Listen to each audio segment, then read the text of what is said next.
അപ്പോൾ ഇന്നത്തെ നമ്മുടെ സെഷനിൽ പറഞ്ഞിരിക്കുന്ന പോലെ തന്നെ നമ്മൾ മാക്സിമം നിങ്ങൾക്ക് നോർമലി വരുന്ന ഒരു എക്സാമിന് മുന്നേ അല്ലെങ്കിൽ നിങ്ങൾക്ക് റൈറ്റിംഗ് സബ് ടെസ്റ്റ് ആവട്ടെ അല്ലെങ്കിൽ റീഡിംഗ് ആവട്ടെ ലിസ്ണിംഗ് ആവട്ടെ സ്പീക്കിംഗ് ആവട്ടെ കോമൺ ആയിട്ട് നിങ്ങൾക്കുള്ള ഡൗട്ട്സും കാര്യങ്ങളൊക്കെ ക്ലിയർ ചെയ്യാൻ വേണ്ടിയിട്ടാണ് ഇന്നത്തെ ഒരു സെഷൻ വെച്ചിരിക്കുന്നത് തന്നെ.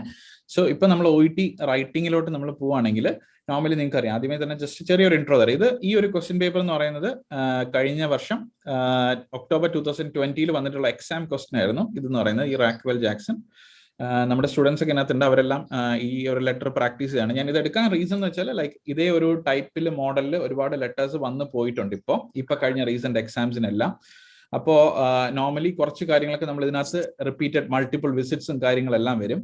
സോ ഒരു ഏകദേശ രൂപം എങ്ങനെയാണ് ഏകദേശം ഒരു ലെറ്ററിലോട്ട് നമ്മൾ കൊണ്ടുപോകാമെന്നൊന്ന് അറിഞ്ഞിരുന്നാൽ അതിന്റെ തുടക്കം ഫോമാറ്റ് ആവട്ടെ ലേ ഔട്ട് ആവട്ടെ, നോർമലി കുറെ മിസ്റ്റേക്സ് വരുന്നതെല്ലാം ഈ ലേ ഔട്ട് ഫോം ചെയ്യുന്ന സമയത്തൊക്കെ ആയിരിക്കും. ഓക്കെ, നമ്മൾ ശ്രദ്ധിക്കാതെ പോകും ഇല്ലേ. നമ്മൾ ഏറ്റവും ലാസ്റ്റ് സമയത്ത് നമ്മൾ ഒന്നും കൂടെ കറക്റ്റ് ആയിട്ട് നമുക്ക് റിവ്യൂ ചെയ്തില്ല എന്നുണ്ടെങ്കിൽ, നമ്മൾ ലെറ്റർ എല്ലാം എഴുതി കഴിഞ്ഞിട്ട് നമ്മൾ കറക്റ്റ് റിവ്യൂ ചെയ്യാതെ പോകുന്ന സമയത്ത് നമ്മുടെ അശ്രദ്ധ കാരണം നമ്മുടെ ഒരുപാട് മാർക്ക് പോവാറുണ്ട്. ഓക്കെ, അതൊന്ന് മിനിമൈസ് ചെയ്യാനായിട്ട് എന്തെല്ലാം കാര്യങ്ങൾ ചെയ്യണം, ബിക്കോസ് ഒരു ലാസ്റ്റ് മിനിറ്റ് ആണ് അല്ലെ എന്താണെങ്കിലും. അപ്പൊ അതൊക്കെ ഒന്ന് മിനിമൈസ് ചെയ്യാനായിട്ട് നിങ്ങൾ എന്തൊക്കെ ശ്രദ്ധിക്കണം എന്നുള്ള കാര്യം ഒന്ന് പറയാൻ വേണ്ടിയിട്ടാണ് ഇന്നത്തെ ഈ ഒരു സെഷൻ എന്ന് പറയുന്നത്. സോ അതിനകത്ത് നിങ്ങൾക്ക് എന്തൊക്കെ ഡൗട്ട്സ് ഉണ്ടോ അതെല്ലാം നമുക്കൊന്ന് ക്ലിയർ ചെയ്യാം. നോർമലി വരുന്നത് സല്യൂട്ടേഷൻ, ഇപ്പോൾ കുറച്ച് അപ്ഡേറ്റ്സ് വന്നിട്ടുണ്ട്. നോർമലി നിങ്ങൾ എല്ലാവരും അറിഞ്ഞിരിക്കുന്നത് നിങ്ങൾ പഠിച്ചു പോകുന്നതുമായിട്ടുള്ള കാര്യങ്ങൾ തന്നെയാണ്. പക്ഷെ ചില സമയങ്ങളിൽ ഓരോരുത്തർക്ക് ഡൗട്ട് ഉണ്ട്. പേഷ്യന്റ് ഇപ്പം ഫോർ എക്സാമ്പിൾ എന്താ പറയുക, പേഷ്യന്റ് ഡിവോഴ്സ്ഡ് ആണെങ്കിൽ മിസ്സസ് എന്ന് എഴുതണോ, അല്ലെങ്കിൽ പേഷ്യന്റിന് ടൈറ്റിൽ തന്നിട്ടുണ്ടെങ്കിൽ മിസ് എന്ന് എഴുതിയാൽ മതിയോ, ഫീമെയിൽ പേഷ്യന്റ് അങ്ങനെ ഒരു ഡൗട്ട്. പിന്നെ റെസിപ്പിയന്റിന് പേര് തന്നിട്ടില്ല എന്നുണ്ടെങ്കിൽ അവർക്ക് എന്താ സർ ഓർ മാഡം എന്ന് കൊടുക്കണോ, അതോ അവരുടെ തന്നെ ഡെസിഗ്നേഷൻ എഴുതിയാൽ മതിയോ, അതിനുശേഷം കോമ ഇടണോ, ഡേറ്റിൽ കോമ ഇടണോ, അങ്ങനെ കുറെ കാര്യങ്ങൾ. ഓക്കെ, അങ്ങനെ കുറച്ച് നിങ്ങളെ ടെൻഷൻ അടിപ്പിക്കുന്ന കുറെ ഫാക്ടേഴ്സ് ഉണ്ട്. അതായത് മെയിൻ കണ്ടന്റ് നിങ്ങൾക്ക് നന്നായിട്ട് എഴുതാൻ അറിയായിരിക്കും, പക്ഷെ ഇതൊന്നും അല്ലാതെ അതിന് പുറമേയുള്ള കുറച്ച് പെരിഫറി ആയിട്ടുള്ള ഫാക്ടേഴ്സ് ഉണ്ട് നിങ്ങളെ ഇങ്ങനെ കൺഫ്യൂഷൻ ആക്കി. കാര്യം നമുക്ക് ടോട്ടൽ 45 മിനിറ്റ്സ് ആണുള്ളത് അല്ലെ.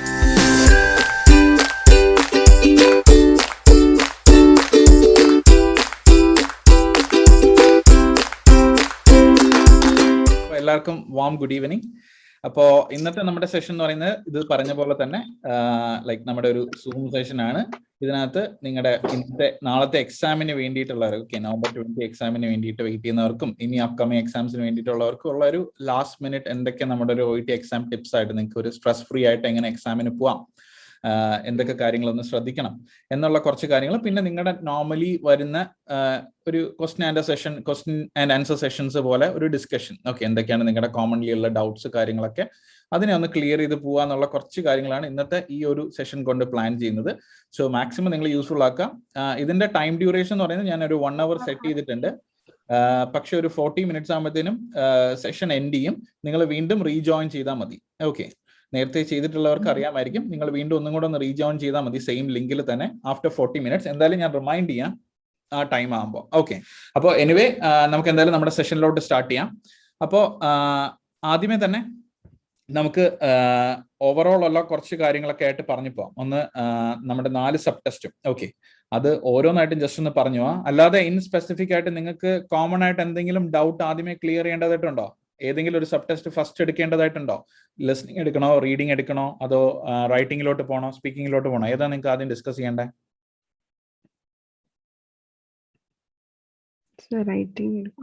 റൈറ്റിംഗിന്റെ കാര്യം തന്നെ പറഞ്ഞാൽ മതി.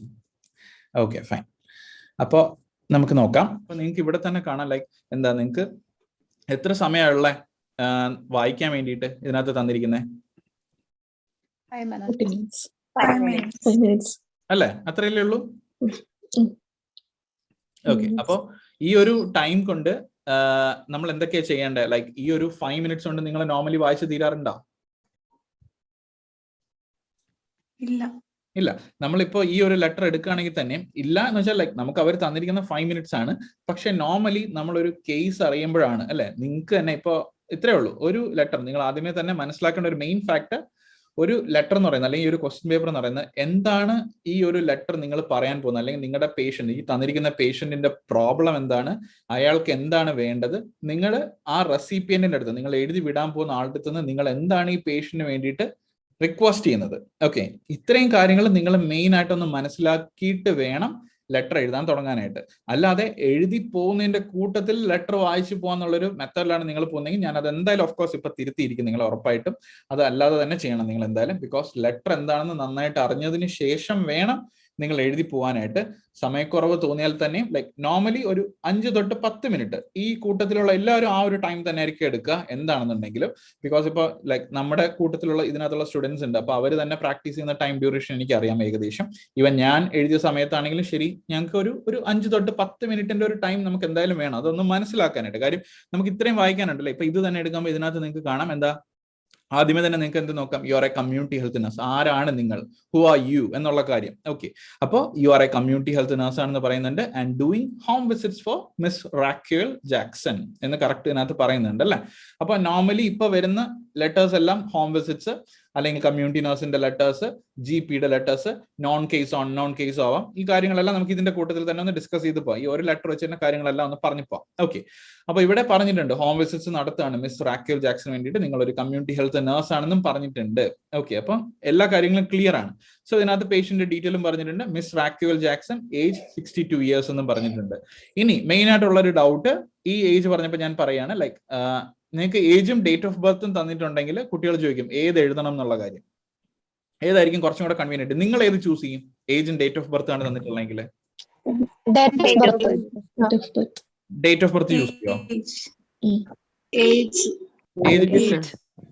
ഓക്കെ, ഇപ്പം ഞാൻ എന്റെ കാര്യം പറയാം. ഇപ്പൊ ഒരു പേഷ്യന്റ് ഹാൻഡ് ഓവർ ഞാൻ മേടിക്കുന്ന സമയത്ത് ഞാൻ പേഷ്യന്റ് അടുത്തുനിന്ന് പേഷ്യന്റ് പറയാണ് ഇത് മിസ്റ്റർ ജെയിംസ് ആണ്, ഞാൻ ഏജ് ആയിരിക്കോ പേഷ്യന്റ് അവിടെ ഹാൻഡ് ഓവറിന്റെ സമയത്ത് ചോദിക്കുക, അതോ ഡേറ്റ് ഓഫ് ബർത്ത് ആയിരിക്കോ ചോദിക്കുക? പ്രായത്തിന് ചോദിക്കല്ലേ. കാര്യം നമുക്ക് പെട്ടെന്ന് ലൈക്ക് നമുക്ക് ഡേറ്റ് ഓഫ് ബർത്ത് കിട്ടുന്ന ഓക്കെ ഫൈൻ, നല്ലതാണ്, ക്രിസ്റ്റൽ ക്ലിയർ ആയിരിക്കും. പക്ഷെ ആ ഒരു ടൈമിൽ നമ്മൾ കാൽക്കുലേറ്റ് ചെയ്താൽ അവരുടെ ഒരു അപ്രോപ്രിയേറ്റ് ഒരു ഏജ് നമുക്ക് മനസ്സിലാക്കാൻ പറ്റുള്ളൂ അല്ലെ. സോ ഇത്രയേ ഉള്ളൂ, ഒരു ലോജിക് തിങ്ങുന്നേ ഉള്ളൂ. കാര്യം നമുക്കൊരു അവരുടെ ഒരു ഏജ് പ്രോപ്പർ ആയിട്ട് കറക്റ്റ് അറിഞ്ഞിരുന്നാൽ നമുക്കറിയാം അവർ ഏത് കാറ്റഗറിയിലാണ് വരുന്നത് അല്ലെ. പെട്ടെന്ന് നമുക്കൊരു ഐഡിയ കിട്ടും. മനസ്സിലായോ? അപ്പോ ലൈക്ക് നിങ്ങൾക്ക് ലെറ്ററിനകത്താണെങ്കിലും നിങ്ങൾക്ക് ഏജും ഡേറ്റ് ഓഫ് ബർത്തും തന്നിട്ടുണ്ടെങ്കിൽ നിങ്ങൾ ഏജ് പ്രോപ്പർ ആയിട്ട് എഴുതിയാൽ കുറച്ചും കൂടെ എഫക്റ്റീവ് ആയിരിക്കും കേട്ടോ. അത്രേ ഉള്ളൂ. ഡേറ്റ് ഓഫ് ബർത്ത് എഴുതി എന്ന് പറഞ്ഞിട്ട് നിങ്ങൾക്ക് തെറ്റോ കാര്യങ്ങളൊന്നും അല്ല ഞാൻ ഉദ്ദേശിക്കുന്നത്. രണ്ടും ലെറ്ററിൽ തന്നേക്കുകയാണെങ്കിൽ കുറച്ചും കൂടെ പ്രിഫറൻസ് ഏജിനായിരിക്കും. അത്രേ ഉള്ളൂ കേട്ടോ. പിന്നെ ഇപ്പൊ പറഞ്ഞ പോലെ തന്നെ ഇപ്പോ ഡേറ്റ് ഓഫ് ബർത്തിന്റെ കാര്യം പറഞ്ഞു. ഇപ്പൊ ഓരോന്നായിട്ട് ക്ലിയർ ചെയ്ത് പോവാം. എന്താണെങ്കിലും ഒരു സെക്കൻഡ്.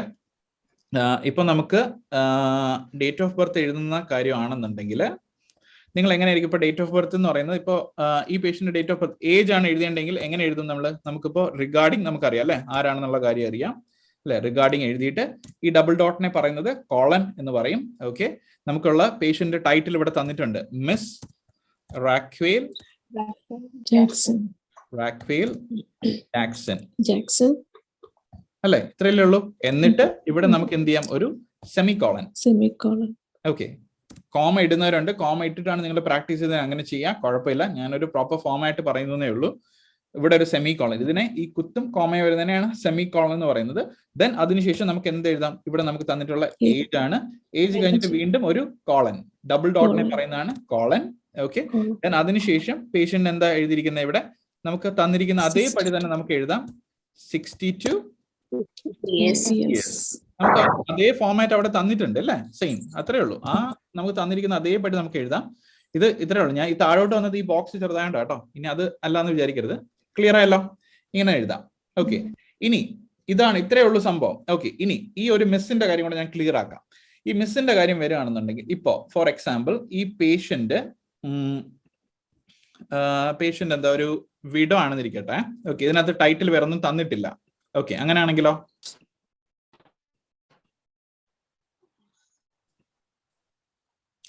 പേഷ്യന്റ് വിഡോ ആണ്, ടൈറ്റിൽ ഒന്നും തന്നിട്ടില്ല, ക്വസ്റ്റ്യൻ പേപ്പറിൽ ഒന്നും തന്നിട്ടില്ല എങ്കിലോ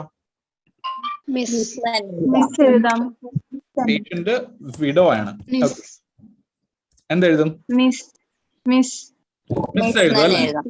മിസ് എന്ന് എഴുതാം അല്ലെ, മിസ് റാക്വൽ എന്ന് എഴുതാം, അല്ലെങ്കിൽ മിസ് ജാക്സൺ എന്ന് എഴുതും അല്ലെ. നമ്മള് ലെറ്ററിലോട്ട് പോകുമ്പോഴത്തേനും നമ്മൾ മിസ് റാക്വൽ എന്ന് എഴുതും, സോറി മിസ് ജാക്സൺ എന്ന് എഴുതും, ലാസ്റ്റ് നെയിം എഴുതും. ഓക്കെ, ഇനി അത് ക്ലിയർ ആണല്ലോ. അതായത് ഇനി ഇപ്പൊ പേഷ്യന്റ് വിഡോ ആണെന്ന് തന്നിട്ടുണ്ട്, പ്ലസ് എന്താ നമ്മുടെ ലെറ്ററിനകത്ത് നോ ടൈറ്റിൽ ഇല്ല എങ്കിലാണ് നമ്മൾ എന്ത് എഴുതിയിരിക്കുന്നത്? Miss Jackson. ഓക്കെ, ഇനി ഒരു പക്ഷേ പേഷ്യന്റ് ഡിവോഴ്സ്ഡ് ആണ്. ഓക്കെ, പേഷ്യന്റ് ഡിവോഴ്സ്ഡ് ആണ്, നോ ടൈറ്റിൽ എങ്കിലോ എന്തെഴുതും? നേരത്തെ പറഞ്ഞേ എഴുതാമല്ലോ. നേരത്തെ പേഷ്യന്റ് വിടുവായിരുന്നല്ലോ, ഇപ്പൊ പേഷ്യന്റ് ഡിവോഴ്സ്ഡ് ആണല്ലോ.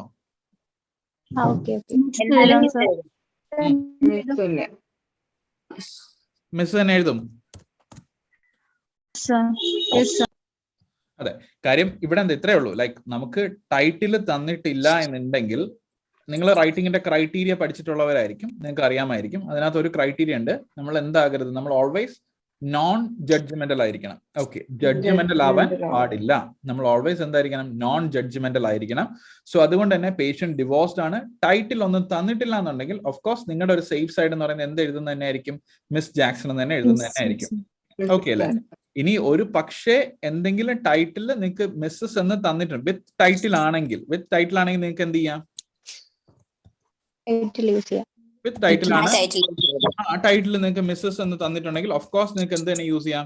മിസ്സസ് ജാക്സൺ എന്ന് നിങ്ങൾക്ക് അവിടെ യൂസ് ചെയ്യാം, ഒരു കുഴപ്പമില്ല. ഓക്കെ അല്ലേ? ഇവിടെ നമുക്ക് ഓട്ടോമാറ്റിക്കലി പേഷ്യന്റിന്റെ കാര്യത്തിൽ 62 വയസ്സാണെന്നും മിസ് ആണെന്നും തന്നിട്ടുണ്ട്. സോ നമ്മൾ എന്ത് തന്നെ യൂസ് ചെയ്യുന്നുള്ളൂ? മിസ് ജാക്സൺ എന്ന് തന്നെ യൂസ് ചെയ്യുന്നുള്ളൂ. ഓക്കെ അല്ലേ? ഇനി പേഷ്യന്റിന്റെ ഏജ് എന്ന് പറയുന്നത് 16 ഓർ ബിലോ ആണെന്നുണ്ടെങ്കിൽ നമ്മൾ അവർക്ക് ടൈറ്റിൽ ഒന്നും തന്നെ കൊടുക്കേണ്ട ആവശ്യമില്ല. അവരെ എന്ത് വിളിച്ചാൽ മതി? ഓവറോൾ ലെറ്ററിൽ റാക്വേൽ എന്ന് മാത്രം എഴുതി പോയാൽ മതി. ഓക്കെ അല്ലേ? ജാക്സൺ എന്ന് എഴുതണമെന്ന് നിർബന്ധമില്ല. 16 അതിൽ താഴെയോ? ഓക്കെ, ക്ലിയർ ആണോ? 17 ഇനി അത് ഡൗട്ട് വേണ്ട. 17 ഓർ എബോ ആണെന്നുണ്ടെങ്കിലാണ് നമ്മൾ എന്ത് കൊടുക്കുക? അവരെ മിസ് ജാക്സൺ എന്ന് എഴുതി ഓവറോൾ പോവുക. ഓക്കെ, ക്ലിയർ ആണോ? Okay okay fine. ഇനി നമ്മൾ ലൈക്ക് ഈ നിങ്ങൾ ഫുൾ നെയിം എഴുതുന്ന കാര്യങ്ങൾ അല്ലെ, എവിടെയായിരിക്കും നമ്മൾ ഫുൾ നെയിം യൂസ് ചെയ്യുക? നിങ്ങൾ ലെറ്ററിനകത്ത് ഫുൾ നെയിം എഴുതുന്ന ഏരിയ എന്ന് പറയുന്നത് ഒന്ന് റെഫറൻസ്. Very good.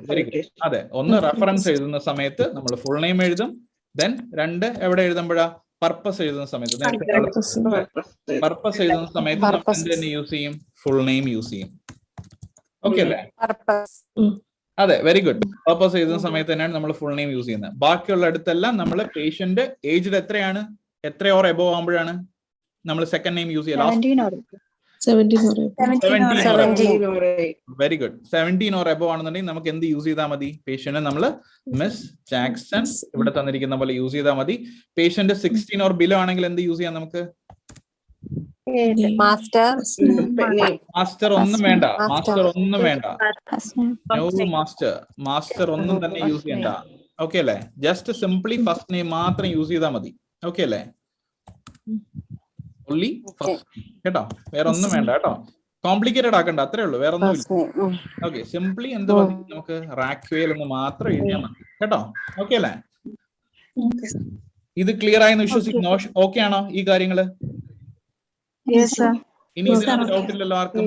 ഇത് നോർമലി നിങ്ങൾ എപ്പോഴും തെറ്റിക്കുന്നതും ഡൗട്ട് വരുന്നതാണ് ഈ ഡിവോഴ്സ്ഡ്, മെസ്സ്, ടൈറ്റിൽ കാര്യങ്ങളൊക്കെ. ഞാൻ പലതവണയുള്ള നമ്മുടെ സെഷൻസിൽ പറഞ്ഞിട്ടുണ്ട്. പക്ഷെ ലൈക്ക് ഓരോ എക്സാമിനും പുതിയ ആൾക്കാരാണ്. അതെന്തായാലും ഗുഡ് ന്യൂസ് ആണ്. ബിക്കോസ് എന്താ, ഓരോ എക്സാമിനും കുട്ടികൾ ക്ലിയർ ചെയ്ത് പോകുന്നുണ്ട്. ഓക്കെ, നല്ല കാര്യമല്ലേ? അപ്പൊ എന്തായാലും നല്ല കാര്യം തന്നെയാണ്. സോ നിങ്ങൾ പുതിയ ആൾക്കാരായതുകൊണ്ട് തന്നെയാണ് ഞാൻ ഈ ഇൻഫർമേഷൻസ് വീണ്ടും ഒന്നും കൂടെ റിപ്പീറ്റ് ചെയ്തത്. അപ്പൊ അത് ക്ലിയർ ആയല്ലോ, നമുക്കത് ക്ലിയർ ആയി മിസ്റ്റർ റാക്വൽ ജാക്സന്റെ കാര്യം. ഇനി നമ്മൾ ഒരു കാര്യം കൂടി, ഇപ്പൊ ഡേറ്റ് ഓഫ് ബർത്ത് നമുക്ക് എങ്ങനെ എഴുതായിരുന്നു?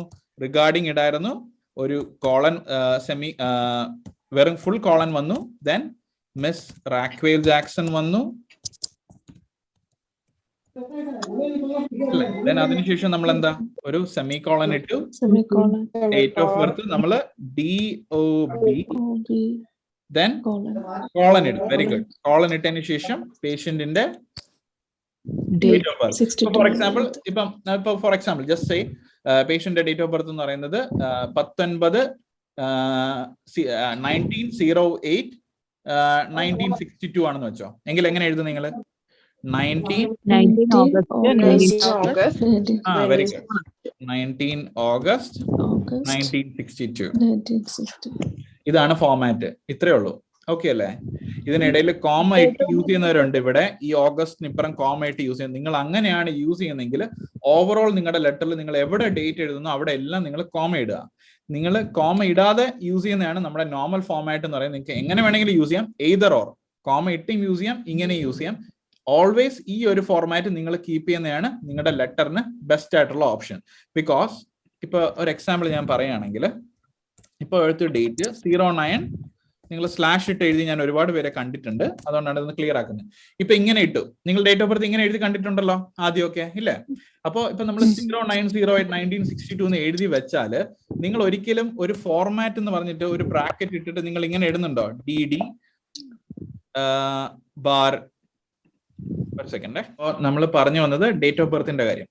ഫൈൻ. അപ്പോൾ ഡേറ്റ് ഓഫ് ബർത്തിന്റെ സമയത്ത് ഞാൻ പറഞ്ഞ പോലെ നമ്മളിപ്പോ 09/08/1962 എന്നാണ് നമ്മളിപ്പോ എഴുതിയിരുന്നെങ്കിൽ നമ്മൾ നോർമലി നമ്മൾ ഒരിക്കലും ബ്രാക്കറ്റിൽ ഇങ്ങനെ DD bar MM bar YY എന്നിങ്ങനെ നമ്മൾ എഴുതുന്നുണ്ടോ എപ്പോഴെങ്കിലും ലെറ്റർ എഴുതുമ്പോ? ഇല്ല. നമ്മൾ നോർമലി നിങ്ങൾ എഴുതിയിട്ടുള്ളവരുണ്ടെങ്കിൽ ജസ്റ്റ് സിംപ്ലി നിങ്ങൾ ഇത്ര എഴുതി വെക്കാറുള്ളൂ അല്ലെ, ഈ ഒരു പോർഷൻ മാത്രം. അപ്പൊ ഈ വായിക്കുന്ന ആൾക്ക് അറിയോ നിങ്ങൾ ആദ്യം എഴുതിയിരിക്കുന്ന ഡേറ്റ് ആണോ അതോ മന്ത് ആണോ എന്നുള്ള കാര്യം അയാൾക്ക് അറിയോ? ഇല്ല. അപ്പൊ അതുകൊണ്ട് ആ ഒരു കൺഫ്യൂഷൻ ഒന്ന് മാറ്റാൻ വേണ്ടിയിട്ടാണ് ഇത് എഴുതണ്ട എന്ന് പറയുന്നത്. ലൈക്ക് നിങ്ങൾ ഇങ്ങനെ ഒരു ഫോർമാറ്റ്, ഈ ഒരു ഫോർമാറ്റ് അതിനകത്ത് എവിടെയെങ്കിലും കീപ്പ് ചെയ്തിട്ടുണ്ടെങ്കിൽ ഓക്കെ ഫൈൻ, പ്രശ്നമില്ല. അതിന്റെ ലോജിക്ക് നിങ്ങൾക്ക് മനസ്സിലായെന്ന് വിശ്വസിക്കുന്നു. ഓക്കെ അല്ലേ?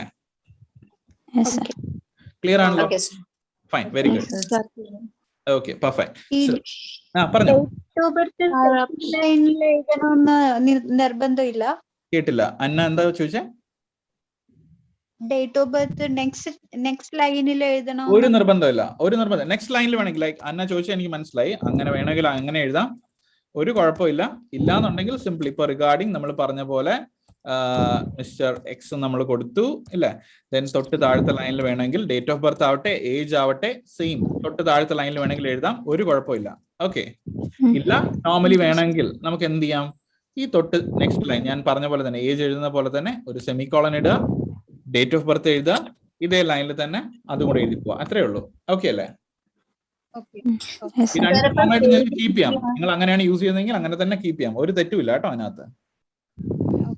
സർ നമ്മൾ ഡേറ്റ് ഈ ഒരു ഫോർമാറ്റ് യൂസ് ചെയ്യുമ്പോൾ നമ്മൾ ലെറ്ററിൽ നമ്മൾ ടുഡേസ് ഡേറ്റ് എഴുതില്ലേ, ഫസ്റ്റ് ഡേറ്റ് നമ്മൾ ഈ ഒരു ഫോർമാറ്റിലാണോ യൂസ് ചെയ്യേണ്ടത്?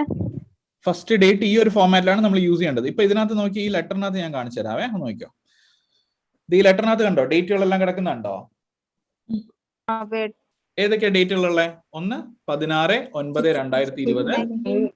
ഓക്കെ, അതെ. അടുത്ത ഡേറ്റ് 19/09/2000. അതെ, 19/09/2020 ഉണ്ട്. ദെൻ ഫസ്റ്റ് ഹോം വിസിറ്റ് ഉണ്ട്, സെക്കൻഡ് ഹോം വിസിറ്റ് എഴുതിയിട്ടുണ്ട്. അതിനുശേഷം നോക്കിയേ താഴോട്ട് വന്നപ്പോ കണ്ടോ ഒരു ഡേറ്റ് കിടക്കുന്നുണ്ട് ഇവിടെ, ടുഡേ എന്ന് പറഞ്ഞിട്ട് കണ്ടോ?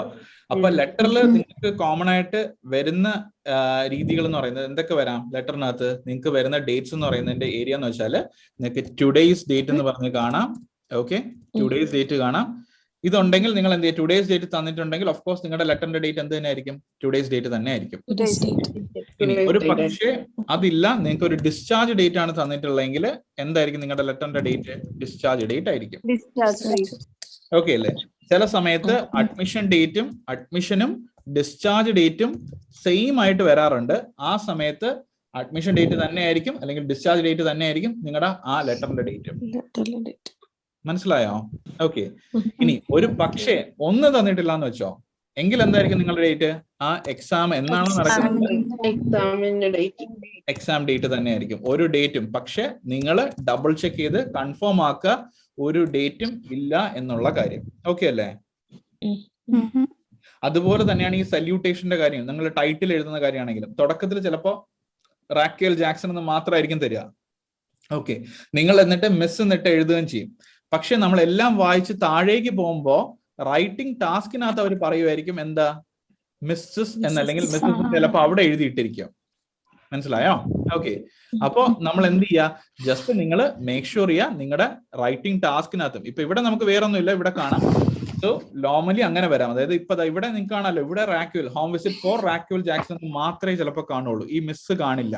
ഓക്കെ, താഴോട്ട് പോകുമ്പോഴത്തേന് എന്ത് കാണുമായിരിക്കും അവിടെ? ചിലപ്പോൾ നിങ്ങൾ ലെറ്ററിനകത്ത് മിസ്സസ് എന്ന് ഇട്ട് വെച്ചെന്ന് വെച്ചോ. ഓക്കെ, താഴേക്ക് പോകുമ്പോഴത്തേന് അവിടെ എന്ത് എഴുതിയിരിക്കും? അവിടെ മിസ് എന്ന് എഴുതിയിട്ടുണ്ടായിരിക്കും, മിസ് ജാക്സൺ എന്ന് എഴുതിയിട്ടുണ്ടായിരിക്കും. സോ ഒന്ന് എന്ത് ചെയ്യുക, എപ്പോഴും ഒന്ന് ഡബിൾ ചെക്ക് ചെയ്യുക നിങ്ങളുടെ റൈറ്റിംഗ് ടാസ്കിലും ഉള്ള കാര്യം. അതുപോലെ തന്നെ വേറൊരു പോയിന്റ് ആണ് എന്താ, ലെറ്റർ എഴുതുന്ന സമയത്ത് നമ്മുടെ റെസിപ്പിയന്റ് ആരാണെന്നുള്ള കാര്യം ഇവിടെ ഇതിനകത്ത് ഇപ്പൊ പറഞ്ഞിട്ടുണ്ട്. എന്താ നിങ്ങളുടെ ലെറ്റർ എന്ന് പറയുന്നത് നിങ്ങൾ ആർക്ക് എഴുതുന്നതാണ്? To the emergency department physician എഴുതുന്ന ലെറ്റർ ആണിത് അല്ലെ. ഇനി ചില സമയത്ത് ഇത് ഇവിടെ പറയാം write a letter to physician എന്നേ പറഞ്ഞിട്ടുണ്ടായിരിക്കുള്ളൂ. പ്ലാനിനകത്തോ അല്ലെങ്കിൽ ഏറ്റവും താഴെ എഴുതുന്ന സമയത്ത് ചിലപ്പോൾ ഇതിന്റെ കൂട്ടത്തിലോ അല്ലെങ്കിൽ നമ്മുടെ മാനേജ്മെന്റിലല്ല നമ്മുടെ പ്ലാനിൽ ഡിസ്ചാർജ് പ്ലാനിൽ പറഞ്ഞിരിക്കുമായിരിക്കും write a letter to emergency department physician ചിലപ്പോൾ അവിടെ പറഞ്ഞിട്ടുണ്ടായിരിക്കും ടാസ്ക്. ഓക്കെ അല്ലെ. അല്ലെങ്കിൽ ഏതെങ്കിലും ഒരു ഡോക്ടറിന്റെ പേര്, ഫോർ എക്സാമ്പിൾ ഇവിടെ write a letter to the emergency department physician പകരം ഇവിടെ write a letter to doctor Thomas Mathew എന്ന് എഴുതിയിട്ടുണ്ടായിരുന്നു എന്ന് വെച്ചോ. ഓക്കെ അല്ലെ, തോമസ് മാത്യു എന്ന് എഴുതിയിട്ടുണ്ടായിരുന്നു, ഡെസിഗ്നേഷൻ ഇല്ല. ഓക്കെ, അത്രേ ഉള്ളൂ, വേറെ ഒന്നുമില്ല. സോ സിംപ്ലി നിങ്ങൾ എന്ത് എഴുതും? ഡോക്ടർ തോമസ് മാത്യു, ഹോസ്പിറ്റലിന്റെ പേര് എന്താ? Delmont Private Hospital, North Terrace, Adelaide എന്ന് എഴുതി വെക്കും. ഓക്കെ, ഇതിനകത്തുള്ള പോലെ.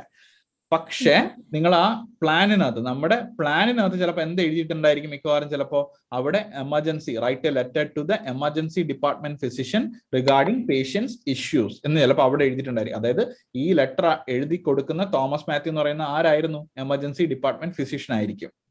മനസ്സിലായോ? അങ്ങനെയും മാറി വരാറുണ്ട്. ജസ്റ്റ് ഒന്ന് ശ്രദ്ധിക്കുക. ഓക്കെ, കൺഫ്യൂസ്ഡ് ആക്കാൻ നിങ്ങൾ പറഞ്ഞല്ല, നിങ്ങൾ ഒന്നൊന്ന് ശ്രദ്ധിക്കാൻ വേണ്ടിട്ട് പറഞ്ഞതാണ്. കേട്ടില്ല? അപ്പൊ അങ്ങനെയാണെങ്കിൽ അത് നമ്മുടെ ഡെസിഗ്നേഷനിൽ നമ്മൾ വെക്കണം. മനസ്സിലായോ? അത്രേ ഉള്ളൂ. അതായത് ഡോക്ടർ തോമസ് മാത്യു, തൊട്ട് താഴെ എമർജൻസി ഡിപ്പാർട്ട്മെന്റ് ഫിസിഷ്യൻ. കാര്യം അതിന്റെ ഇമ്പോർട്ടൻസ് എന്താണെന്ന് നിങ്ങൾക്ക് അറിയായിരിക്കും അല്ലെ. ഇപ്പൊ തോമസ് മാത്യു എന്ന് പറയുന്ന ഡോക്ടർ ഒരുപാട് ആ ആശുപത്രിയിൽ കാണും ഇല്ലേ. ആ ഡിപ്പാർട്ട്മെന്റിലുള്ള ആൾക്ക് പോണ്ടേ ആ ലെറ്റർ എന്തായാലും വേണ്ടേ? അത്രേ ഉള്ളൂ. ഓക്കെ, അതായത് നമുക്ക് തന്നിട്ടില്ലെങ്കിൽ ഒരു പ്രശ്നമില്ല. ഓക്കെ, അങ്ങനെ എന്തായാലും വരില്ല. എന്തെങ്കിലും ഒരു ടൈറ്റിൽ ചിലപ്പോൾ കാണുമായിരിക്കും. ജസ്റ്റ് ഒന്ന് ചെക്ക് ചെയ്യുക, ഒന്ന് റീചെക്ക് ചെയ്യുക, ഡബിൾ ചെക്ക് ചെയ്യുക, അത്രേ ഉള്ളൂ. നമ്മൾ പ്രൂഫ് റീഡിങ് ചെയ്യുമല്ലോ, ആ സമയത്താണെങ്കിൽ നിങ്ങൾക്ക് ഒന്ന് ചെക്ക് ചെയ്യാം. ഓക്കെ, ക്ലിയർ ആണോ? ഓക്കെ അല്ലേ, ഫൈൻ. ഓക്കെ, അപ്പൊ ഇനി അതിനുശേഷം വരുന്ന കാര്യം, അപ്പൊ നമ്മൾ എന്ത് പറഞ്ഞിട്ടാ പോയ? റെസിപ്പിയന്റിന്റെ കാര്യം പറഞ്ഞു പോയി. Okay, fine. ഇനി നമ്മൾ ഇതിലോട്ട് പോകുന്നത് ലൈക്ക് ഇതിനകത്ത് നമ്മളിപ്പോ നോക്കണം. നമ്മൾ പറഞ്ഞു തുടങ്ങിയത് എന്തായിരുന്നു? ആദ്യം വായിക്കുന്ന കാര്യം അല്ലെ. നമ്മൾ മെയിൻ ആയിട്ട് എന്ത് ചെയ്യും? ലെറ്റർ തുടങ്ങുന്ന സമയത്ത് തന്നെ നമ്മുടെ റൈറ്റിംഗ് ടാസ്കിലോട്ട് നമ്മൾ കയറി വരും ഇല്ലേ. ഡേറ്റിന്റെ കാര്യം നമ്മൾ പറഞ്ഞു അല്ലേ. അപ്പൊ ഇവിടെ ടുഡേസ് ഡേറ്റ്. അപ്പൊ ഡേറ്റ് ഏതൊക്കെയാണെന്ന് മനസ്സിലായല്ലോ. ടുഡേസ് ഡേറ്റ് ഉണ്ട്, ഡിസ്ചാർജ് ഡേറ്റ് ഉണ്ട്, പിന്നെ ഏതൊക്കെയാ? അഡ്മിഷൻ ഓർ ഡിസ്ചാർജ് ഡേറ്റ് വരാം. ചില സമയത്ത് എന്തായിരിക്കില്ല, ഡേറ്റ് ഒന്നും തന്നെ കാണില്ല, എങ്കിൽ എക്സാമിന്റെ ഡേറ്റ്. ഓക്കെ ആണോ? അപ്പൊ ഇവിടുത്തെ ഈ ലെറ്ററിന്റെ ഡേറ്റ് എന്തായിരിക്കും? 11/10/2020. ഓക്കെ, അപ്പൊ വേറെ ഒന്നുമില്ല. നാളത്തെ എക്സാമിന് ലൈക്ക് ടുഡേ എന്ന് പറഞ്ഞിട്ട് എന്തായിരിക്കും ഡേറ്റ് കിടക്കുക? 20/11/2021. ഓക്കെ, 21 ഇടാൻ മാറിപ്പോരുത്, 11 ഇടാനും മാറിപ്പോരുത്, ഡേറ്റ് തെറ്റിക്കുകയേ ചെയ്യരുത്. ഓക്കെ അല്ലേ? ഒരുപാട് കാര്യങ്ങൾ പറഞ്ഞിട്ട് നമ്മൾ തെറ്റിക്കാറുണ്ട്. ഫോർ എക്സാമ്പിൾ ഇപ്പൊ നമ്മൾ ഏതെങ്കിലും ഒരു പ്രസന്റ് മെഡിക്കൽ ഹിസ്റ്ററി, പേഷ്യന്റ് വന്നത് 2 ആഴ്ചയ്ക്ക് മുന്നേ ആയിരിക്കും, ഇപ്പോഴത്തെ ഡേറ്റ് 2021 നമ്മൾ എഴുതുമ്പോൾ ഏതെങ്കിലും ഒരു ഡേറ്റ് 2021 20 പോയാൽ, മാറിപ്പോയാൽ അത് 1 വർഷം മുന്നേ പുറകിലോട്ടുള്ള കാര്യമായിപ്പോൾ. സോ നിങ്ങൾക്ക് തന്നെ അതിന്റെ കോംപ്ലിക്കേഷൻ മനസ്സിലാക്കാം ഇല്ലേ. 1 വർഷം മുന്നേ വന്ന് പേഷ്യന്റ് കാണിച്ചതും 2 ആഴ്ച മുന്നേ വന്ന് പേഷ്യന്റ് കാണിച്ചതും തമ്മിൽ ഒരുപാട് വ്യത്യാസമുണ്ട് ഇല്ലേ. അതെ, അപ്പൊ അതുകൊണ്ട് ഇതെല്ലാം ഇമ്പോർട്ടന്റ് ആണ്. സോ ഡേറ്റ് കാര്യങ്ങളെല്ലാം നിങ്ങൾ പ്രൂഫ് റീഡ് ചെയ്യുന്ന സമയത്ത് എന്ത് ചെയ്യുക? ഒന്നും കൂടി അങ്ങനെയുള്ള പോയിന്റുകൾ എന്ത് ചെയ്യുക? ഡബിൾ ചെക്ക് ചെയ്യുക. അത് കൂടാതെ ഡേറ്റ് ഓഫ് ബർത്ത് നിങ്ങൾ എഴുതുകയാണെങ്കിലും ഉറപ്പായിട്ട് നിങ്ങൾ എന്ത് ചെയ്യുക? ഡബിൾ ചെക്ക് ചെയ്യുക. ഡേറ്റ് ഓഫ് ബർത്ത് നിങ്ങൾ മെയിൻ ആയിട്ട് ശ്രദ്ധിക്കേണ്ട പോയിന്റ്സ് ഞാൻ ഒന്ന് പറയാം. എന്തായാലും നിങ്ങൾ എക്സാം എഴുതുന്ന സമയത്ത് അത് ഉറപ്പായിട്ട് ചെക്ക് ചെയ്യുക. ഏതൊക്കെയാ? ഒന്ന്, നിങ്ങൾ എഴുതുന്ന അഡ്രസ്, റെസിപ്പിയന്റിന്റെ അഡ്രസ്. ഓക്കെ അല്ലേ? റെസിപ്പിയന്റ് അഡ്രസ് നിങ്ങൾ എന്തായാലും ശ്രദ്ധിക്കുക. റെസിപ്പിയന്റ് അഡ്രസ്സും പിന്നെ അവരുടെ ടൈറ്റിലും. ഓക്കെ അല്ലേ? അവരുടെ ടൈറ്റിൽ വെച്ചിട്ടുണ്ടോ? അവരുടെ ഡെസിഗ്നേഷൻ കറക്റ്റ് വെച്ചിട്ടുണ്ടോ? പേര് സ്പെല്ലിംഗ് മിസ്റ്റേക്ക് ഇല്ലാതെ എഴുതിയിട്ടുണ്ടോ? ഇതെല്ലാം നിങ്ങൾ ആ പ്രൂഫ് റീഡ് ചെയ്യുന്ന സമയത്ത് ചെക്ക് ചെയ്യുക. കാര്യം നിങ്ങൾ ധൃതിയിൽ എഴുതി പോകുമ്പോൾ തെറ്റ് പറ്റാനുള്ള ചാൻസ് ഉണ്ട്. അതുകൊണ്ടാണ് ഞാൻ പറയുന്നത്. ഓക്കെ അല്ലേ? പിന്നെന്താ? റെസിപ്പിയന്റ് അഡ്രസ് കാര്യങ്ങളെല്ലാം ചെക്ക് ചെയ്തു, അതിന്റെ പിൻകോഡ് കാര്യങ്ങളെല്ലാം എഴുതിയിട്ടുണ്ടോ എന്നുള്ള കാര്യങ്ങളെല്ലാം നോക്കി. പിന്നെ ഉള്ളത് എന്താ? പേഷ്യന്റിന്റെ ഡീറ്റെയിൽസ് കറക്റ്റ് ആണോ എന്നുള്ള കാര്യം ചെക്ക് ചെയ്യുക, ഇൻക്ലൂഡിങ് പേഷ്യന്റ് ഏജ് അല്ലെങ്കിൽ ഡേറ്റ് ഓഫ് ബർത്ത്. ഓക്കെ അല്ലേ? അപ്പൊ ഈ കാര്യങ്ങളെല്ലാം ക്ലിയർ ചെയ്തതിന് ശേഷം വേണം. എന്നിട്ട് ഏറ്റവും അവസാനം നിങ്ങൾ പോകുന്ന സമയത്ത് എന്താ? നിങ്ങൾ ക്ലോസിംഗ് റിമാർക്സിന്റെ അവിടെ കറക്റ്റ് ആയിട്ട്, അതായത് പേഷ്യന്റിന്റെ പേര് തന്നിട്ടുണ്ടെങ്കിൽ യുവേഴ്സ് സിൻസിയർലി എന്നും, റെസിപ്പിയന്റെ പേര് തന്നിട്ടുണ്ടെങ്കിൽ യുവേഴ്സ് സിൻസിയർലി എന്നും, റെസിപ്പിയന്റെ പേര് തന്നിട്ടില്ല എങ്കിൽ യുവേഴ്സ് ഫെയ്ത്ത്ഫുള്ളി എഴുതിയിട്ടുണ്ടോ എന്നുള്ള കാര്യം ഉറപ്പ് വരുത്തുക. ഓക്കെ അല്ലേ? ഓക്കെ, എനിക്ക് തോന്നുന്നു നമ്മുടെ സെഷൻ പറഞ്ഞോ. Recipient's name, if recipient's name is given, then we have to write yours sincerely. if recipient, so you had just asked for like if there is the recipient name, then you need to write for yours sincerely. So if you have the recipient's name, for example, if you have your recipient name as Dr. Alex Jacob, like if you have the name for Dr. Alex Jacob, then what will be your closing remarks? Your closing remarks will be yours sincerely. Yeah, yours sincerely. And there's a particular format also, like you won't use any apostrophe in yours, and you need to keep your sincerely, the S in sincerely should be in a small letter, and you need to put a comma in here. If you use, like if you writing like when we start the letter, we use dear Dr. Jacob, right? If the name of the doctor is Alex Jacob, then we will normally use like dear Dr. Jacob. Then we normally put a comma in here. So if you put a comma in dear Dr. Jacob, after dear Dr. Jacob, then you must put a comma after yours sincerely also. If anything, like if it is like yours sincerely or yours faithfully, you need to put a comma. If you are putting a comma in here, you need to put a comma after yours sincerely or yours faithfully also. Otherwise, if you comma like after dear Dr. Jacob, if you are not putting a comma in here, then you don't need to put a comma after yours sincerely also. Okay. So normally dear Dr. Jacob a comma idarunde, then yours sincerely ki shesham a comma ittadinu shesham nammal endu use cheyum, like now we have the recipient's name in here, alle namukku ivide dear Dr. Jacob ennulla recipient name undu. So nammal endu use chedu, yours sincerely use chedu, adinu shesham നമ്മൾ ആരാണ് അല്ലെ നമ്മുടെ designation അതിനകത്ത് തന്നിട്ടുണ്ടായിരിക്കും. either we will be a registered nurse, a cardiac nurse, a asthma nurse, a diabetes nurse, എന്താണെങ്കിലും നമ്മളാവാം. ചിലപ്പോൾ charge nurse ആവാം. ഇതിനകത്ത് doubt വരുന്നുണ്ട് ചിലപ്പോൾ, ലൈക്ക് കുട്ടികൾ ചോദിക്കുന്നുണ്ട് ഇതിനകത്ത് ഒന്നും തന്നിട്ടില്ലെങ്കിൽ നിങ്ങൾക്ക് എന്ത് എഴുതാം? സിമ്പിൾ, നിങ്ങൾക്ക് ഒരു രജിസ്റ്റേർഡ് നഴ്സ് എന്ന് എഴുതിയാൽ മതി, വേറെ ഒന്നുമില്ല. ഇപ്പൊ തന്നിട്ടുണ്ടെങ്കിൽ മാത്രം രജിസ്റ്റേർഡ് നഴ്സ് എഴുതുമ്പോഴത്തേനും ഓൾവേസ് ശ്രദ്ധിക്കുക, like registered R should be in capital and N should be, നഴ്സിന്റെ എന്നും എന്തായിരിക്കണം? ക്യാപിറ്റൽ ആയിരിക്കണം. ഓക്കെ, ഇനി ഫോർ എക്സാമ്പിൾ നേരത്തെ ചോദിച്ച പോലെ ഒരു ഡൗട്ട് ചോദിച്ചു, അതായത് നമുക്കിപ്പോ റെസിപ്പിയന്റ് പേരില്ല, റെസിപ്പിയന്റ് എന്ന് പറയുന്നത് സിംപ്ലി എന്താണ്? ഒരു ഫിസിഷ്യൻ, ഒരു ന്യൂറോളജിസ്റ്റ് എന്ന് മാത്രമേ ഉള്ളൂ. Okay, neurologist. ഓക്കെ, എന്ന് ദ ന്യൂറോളജിസ്റ്റ് എന്ന് മാത്രമേ ഉള്ളൂ എങ്കിൽ നമ്മൾ എന്ത് യൂസ് ചെയ്യും ഇവിടെ? സിൻസിയർലിക്ക് പകരം അത് എന്തായി മാറും? ഫെയ്ത്ത്ഫുള്ളി എഴുതുന്ന സമയത്തും അത് എന്ത് തന്നെ ആയിരിക്കും? We will be only using small letters. Okay, ഫെയ്ത്ത്ഫുള്ളിയുടെ എപ്പം എന്ത് തന്നെ ആയിരിക്കും? സ്മോൾ ലെറ്റേഴ്സ് തന്നെ ആയിരിക്കും. അല്ലാതെ നമ്മൾ ഒരിക്കലും എന്ത് യൂസ് ചെയ്യില്ല? ക്യാപിറ്റൽ ലെറ്റേഴ്സ് യൂസ് ചെയ്യാറില്ല. ഫെയ്ത്ത്ഫുള്ളി എഴുതുക. So as I said earlier, like if we are using like dear neurologist എന്ന് തന്നെ നിങ്ങൾക്ക് എഴുതാം, ഒരു കുഴപ്പമില്ല. ഡിയർ ന്യൂറോളജിസ്റ്റ് അല്ലാതെ നിങ്ങൾക്ക് എന്ത് എഴുതേണ്ട ആവശ്യമില്ല. Don't use sir or madam. ഇതിന്റെ ആവശ്യമില്ല. ഓക്കെ അല്ലേ? അപ്പൊ അതിന് പകരം സിംപ്ലി ഡിയർ ന്യൂറോളജിസ്റ്റ് നിങ്ങൾ എഴുതുക. അവിടെ നിങ്ങൾ കോമ ഇട്ടിട്ടുണ്ടെങ്കിൽ നിങ്ങൾക്ക് അങ്ങനെ തന്നെ കൊണ്ടുപോകാം. ദെൻ ഇവിടെ എന്ത് വരും? Yours faithfully comma registered. ഇനി നിങ്ങൾക്ക് തന്നിരിക്കുന്ന രജിസ്റ്റേർഡ് നഴ്സ് അല്ല, ചാർജ് നഴ്സ് ആണെന്നുണ്ടെങ്കിൽ ചാർജ് നഴ്സ് എന്ന് എഴുതിയാൽ മതി. അതിനകത്തും ഒരു ഡൗട്ടും വേണ്ട. ഓക്കെ അല്ലേ? ക്ലിയർ ആണോ? Sir, you are not supposed to write dear sir, madam at all. നിങ്ങൾക്ക് എഴുതാം, like not suppose to be എന്നല്ല, നമുക്ക് ഇത് മാൻഡേറ്ററി റൂൾ ആയിട്ടല്ല, ലൈക്ക് അങ്ങനെ നമ്മൾ ഡെസിഗ്നേറ്റ് ചെയ്യാറില്ല. ഈവൻ നമ്മൾ ഇവിടെ സർ മാഡം എന്നുള്ള ഒരു ക്ലോസ് എന്നുള്ള രീതിയിൽ നമ്മൾ വിളിക്കാറേ ഇല്ല. ഓക്കെ അല്ലേ? ആ ഡെസിഗ്നേറ്റഡ് പേഴ്സന്റെ പേര് അറിയാമെന്നുണ്ടെങ്കിൽ, ഇപ്പൊ ഫോർ എക്സാമ്പിൾ ഇപ്പൊ എന്നെ ഇപ്പൊ യദു എന്ന് വിളിക്കുന്ന അവര് ഇപ്പൊ ലൈക്ക് ഒന്നുകിൽ എന്റെ പേര് അറിയില്ല എന്നുണ്ടെങ്കിൽ അവർ എന്നെ നേഴ്സ് എന്ന് കോൾ ചെയ്യും. ഓക്കെ, ഇപ്പൊ എനിക്ക് ഒരു ഡോക്ടറിന്റെ പേര് അറിയാമെന്നുണ്ടെങ്കിൽ ഞാൻ ഒന്നുകിൽ ഡോക്ടർ അല്ലെങ്കിൽ അയാളുടെ പേര്. ഓക്കെ, അല്ലാതെ ഒരു സർ മാഡം എന്നുള്ളൊരു വിളി ലൈക്ക് ആ ഒരു രീതിയിലോട്ട് പോകുന്നില്ല. ഈ ഒരു കൾച്ചറാണ് നോർമലി നമ്മുടെ ലെറ്റേഴ്സിലായാലും ശരി കമ്മ്യൂണിക്കേഷനിലാണെങ്കിലും ശരി നമ്മൾ കീപ്പ് ചെയ്യാറ്. ഓക്കെ അല്ലെ? നോർമലി അത് നമ്മൾ കൂടാതെ ഈ വരുന്ന കുട്ടികൾക്കല്ല, ഇപ്പൊ ഈ OET കഴിയുന്നവരാണെങ്കിലും നിങ്ങൾ പോകുന്ന സമയത്ത് നിങ്ങൾക്ക് ഇതുപോലെ ട്രെയിനിങ് സെഷൻസും കാര്യങ്ങളൊക്കെ ഉണ്ടാവാറുണ്ട്. അപ്പൊ ആ സമയത്ത് നമ്മൾ കണ്ടിട്ടുള്ളതെന്ന് വെച്ചാൽ പുതിയതായിട്ട് കുട്ടികൾ വരുന്ന സമയത്ത് ഈവൻ നമ്മളും ചെയ്ത കാര്യങ്ങളാണ്. കാര്യം നമ്മൾ നോർമലി ഇവിടെ യൂസ് ചെയ്യുന്ന പോലെ നമ്മൾ അവിടെയും ചെയ്യാറുണ്ട് അല്ലെ? അപ്പൊ അവിടെ പോകുമ്പോൾ അവിടെ ഒരു ഹൈറാർക്കി ഇല്ല. കാര്യം ഇവരെ ഉദ്ദേശിക്കുന്ന അങ്ങനെ ഒരു ഹൈറാർക്കി, അതായത് ഓരോ ജോബിനും അതിൻ്റെതായിട്ടുള്ള വാല്യൂ ഉണ്ടെന്ന് കാണിക്കാൻ വേണ്ടിയിട്ടാണ്. ഓരോ ഇൻഡിവിജ്വലും റെസ്പെക്ട് ചെയ്യേണ്ട ആൾക്കാരാണ്. അതുകൊണ്ട് ഓരോരുത്തരെ അവരുടെ പേരിൽ തന്നെ വിളിച്ചാൽ മതി, അല്ലെങ്കിൽ അവരുടെ ഡെസിഗ്നേഷൻ വിളിച്ചാൽ മതി എന്നുള്ളൊരു സംഭവം കൊണ്ടുപോകുന്നത്. Means they don't like hierarchies. Okay അല്ലേ? എവ്രി വൺ ഈസ് ഓൾവേസ്, എല്ലാവരും അങ്ങോട്ടും ഇങ്ങോട്ടും എന്ത് ചെയ്യുന്നു? റെസ്പെക്ട് ചെയ്യുന്നു. അത്രേ ഉള്ളൂ. ഓക്കെ അല്ലേ? ക്ലിയർ ആണല്ലോ അല്ലേ? Okay, very good. Social work എന്നാണെങ്കിൽ നമുക്ക് ഡിയർ സോഷ്യൽ വർക്ക് എന്ന് എഴുതാൻ പറ്റുമോ? പിന്നെന്താ, ധൈര്യമായിട്ട് എഴുതിക്കോ, no problem. Dear social work ഒരു കുഴപ്പമില്ല കേട്ടോ. ഡിയർ സോഷ്യൽ വർക്ക് എന്ന് എഴുതാം, ഡിയർ ഹോം നഴ്സ് എന്ന് എഴുതാം, ഡിയർ കമ്മ്യൂണിറ്റി നഴ്സ് വന്നാൽ നിങ്ങൾക്ക് ഡിയർ നഴ്സ് എന്ന് എഴുതിയാൽ പോരെ. ഓക്കെ സർ, ഈ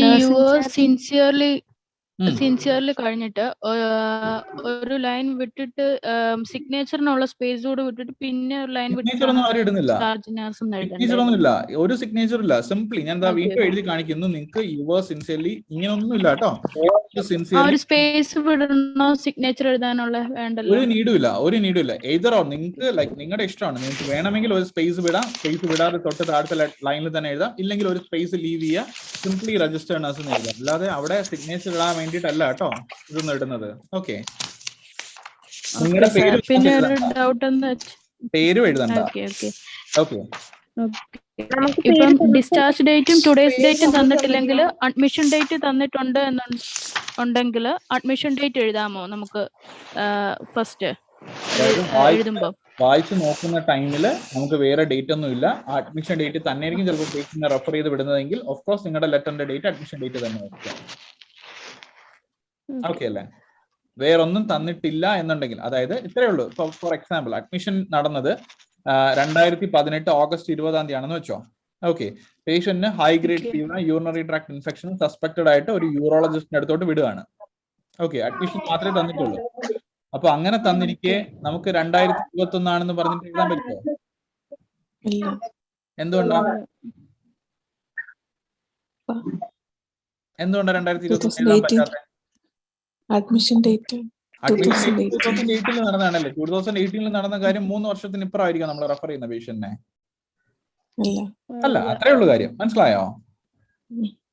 അതുകൊണ്ട് നമ്മൾ അന്നത്തെ ഡേറ്റ്, എക്സാം ഡേറ്റ് തന്നെ എഴുതും. അയ്യോ അല്ല, ഞാനിപ്പോ പറഞ്ഞത് ഞാൻ ഒന്നുകൂടെ പറഞ്ഞുതരാം. നിങ്ങളുടെ എക്സാം നടക്കുന്നത് നാളെ. ഓക്കെ, എക്സാമിന്റെ ഡേറ്റ് 20 നവംബർ 2021. ഓക്കെ ആണല്ലോ? ഇത് നിങ്ങളുടെ എക്സാമിന്റെ ഡേറ്റ്. നിങ്ങൾക്ക് ലെറ്ററിൽ തന്നിരിക്കുന്ന, എൻ്റെ അടുത്ത് ഡൗട്ട് ചോദിച്ച ആള് ചോദിച്ചത് ഇതായിരുന്നു, ലെറ്ററിനകത്ത് അഡ്മിഷൻ ഡേറ്റ് മാത്രമേ തന്നിട്ടുള്ളൂ എങ്കിൽ എന്തെഴുതും എന്നാണ്. ഓക്കെ, അപ്പൊ അഡ്മിഷൻ ഡേറ്റ് എന്ന് പറയുന്നത് 18 ഓഗസ്റ്റ് 2018. പേഷ്യന്റിന് suspected to have urinary tract infection ആണ്, ഇമ്മീഡിയറ്റ് മാനേജ്മെന്റ് വേണം, യൂറോളജിസ്റ്റിന് അടുത്തോട്ട് റെഫർ ചെയ്യാനാണ് ലെറ്റർ. ഓക്കെ, ഇതെന്ന് പറയുന്നത് അഡ്മിഷൻ ഡേറ്റ് ആണ്. നീ ക്ലിയർ ആക്കാം, അഡ്മിഷൻ ഡേറ്റ് ആണ്. തൊട്ട് മുകളിലത്തെന്ന് പറയുന്നത് നിങ്ങളുടെ എക്സാം ഡേറ്റ് ആണ്. ഇതൊന്നും തന്നിട്ടില്ല, നിങ്ങളുടെ എക്സാം ഡേറ്റ് പരീക്ഷ നാളെ ആയതുകൊണ്ട് നിങ്ങൾക്ക് അറിയാം. അഡ്മിഷൻ ഡേറ്റ് ആണ് നമുക്ക് തന്നിരിക്കുന്നത്. ഇതാണ് ഡേറ്റ്. പേഷ്യന്റ് സിറ്റുവേഷൻ ഞാൻ പറഞ്ഞു, പേഷ്യന്റ് UT ആണ്, ഇമ്മീഡിയറ്റ് ട്രാൻസ്ഫർ, ഇമ്മീഡിയറ്റ് റെഫറൽ വേണം എങ്കിൽ നിങ്ങൾ ഇതിൽ ഏത് ഡേറ്റ് യൂസ് ചെയ്യും? അഡ്മിഷൻ ഡേറ്റ് യൂസ് ചെയ്യും. കാര്യം എന്താ? മാനേജ്മെന്റ് വേണ്ടേ സാർ? അപ്പൊ അഡ്മിഷന്റെ ടൈമിൽ തന്നെ നമ്മൾ റെഫർ ചെയ്യുന്നത്. ഉറപ്പായിട്ടും അത്രേ ഉള്ളൂ. അല്ലാതെ ഒരിക്കലും പരീക്ഷ 2021 അല്ലെങ്കിൽ നാളെയാണ് എക്സാം എന്ന് വിചാരിച്ചിട്ട് അതല്ല എഴുതി വെക്കേണ്ടത്. ഓക്കെ അല്ലേ? അങ്ങനെ തെറ്റിക്കരുത് കേട്ടോ. ഓക്കെ, അത് ലൈക്ക് ഡേറ്റ്സിന്റെ കാര്യം അതാ ഞാൻ പറഞ്ഞു ആദ്യമേ തന്നെ. നിങ്ങൾക്ക് ഒരുപാട് പേർക്ക് കണ്ടന്റും കാര്യങ്ങളൊക്കെ നന്നായിട്ട് എഴുതാൻ അറിയായിരിക്കും, പക്ഷെ നിങ്ങൾ ചോദിക്കുന്ന കാര്യങ്ങളെല്ലാം ഇമ്പോർട്ടന്റ് ആയിട്ടുള്ളതാണ്. ബിക്കോസ് ഇതിനകത്ത് നമ്മൾ എന്തെങ്കിലും, ഫോർ എക്സാമ്പിൾ ഇപ്പൊ ഈ അഡ്മിഷൻ ഡേറ്റ് തന്നെ, ഇത് നിങ്ങൾ ആരെങ്കിലും ആ 2021 എന്നുള്ള ഡേറ്റ് എഴുതി വെക്കുകയാണെങ്കിൽ നിങ്ങളുടെ എക്സാമിനെ ഡിസൈഡ് ചെയ്യാം നിങ്ങൾക്ക് മാർക്ക് ബാക്കി തരണോ വേണ്ടേ എന്നുള്ള കാര്യം. ലെറ്റർ റെലവെന്റ് ആണോ? പിന്നെ ഇല്ല, ലെറ്റർ നമ്മൾ ലൈക്ക് ആ ഡേറ്റ് പോലും നമുക്ക് മനസ്സിലാക്കാൻ പറ്റില്ല എന്നുണ്ടെങ്കിൽ അത് പോയില്ല നമ്മുടെ കയ്യിൽ നിന്ന്. ഇപ്പോ മനസ്സിലായോ അതിന്റെ ഇമ്പോർട്ടൻസ് എന്താണെന്ന്? അതുപോലെ തന്നെ വേറൊരു കാര്യമാണ് മെയിൻ ആയിട്ട് പറയാനുള്ളത്, ലൈക്ക് ഇതിനകത്ത് വൈറ്റൽ സയൻസും കാര്യങ്ങളൊക്കെ. ഓക്കെ, ഈ വൈറ്റൽ സയൻസിന്റെ കാര്യം, ഈ വൈറ്റൽ സയൻസ് ഞാൻ കുറച്ച് ഇമ്പോർട്ടന്റ് ആയിട്ടുള്ള പോയിന്റ്സ് ആണ്, നിങ്ങൾ തെറ്റിക്കാൻ ചാൻസ് ഉള്ള പോയിന്റ്സ് ആണ് ഡിസ്കസ് ചെയ്ത് പോകുന്നത് കേട്ടോ. അപ്പൊ ഈ വൈറ്റൽ സയൻസിന്റെ നോർമലി നിങ്ങൾ എന്താ ചെയ്യുക? നമ്മളൊരു ഹാൻഡ് ഓവർ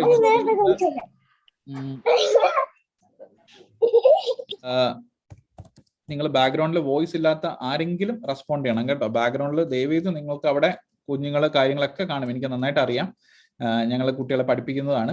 സോ അങ്ങനെ എല്ലാവരും ഉണ്ടെങ്കിൽ ദയവേത് നിങ്ങൾ മ്യൂട്ട് ചെയ്ത് വെക്കുക. ബിക്കോസ് നമ്മൾ ഒരുപാട് പേർക്ക് അറ്റൻഡ് ചെയ്യാൻ പറ്റാത്തവർക്ക് വേണ്ടിയിട്ട് ഇത് യൂട്യൂബിൽ അപ്ലോഡ് ചെയ്യും.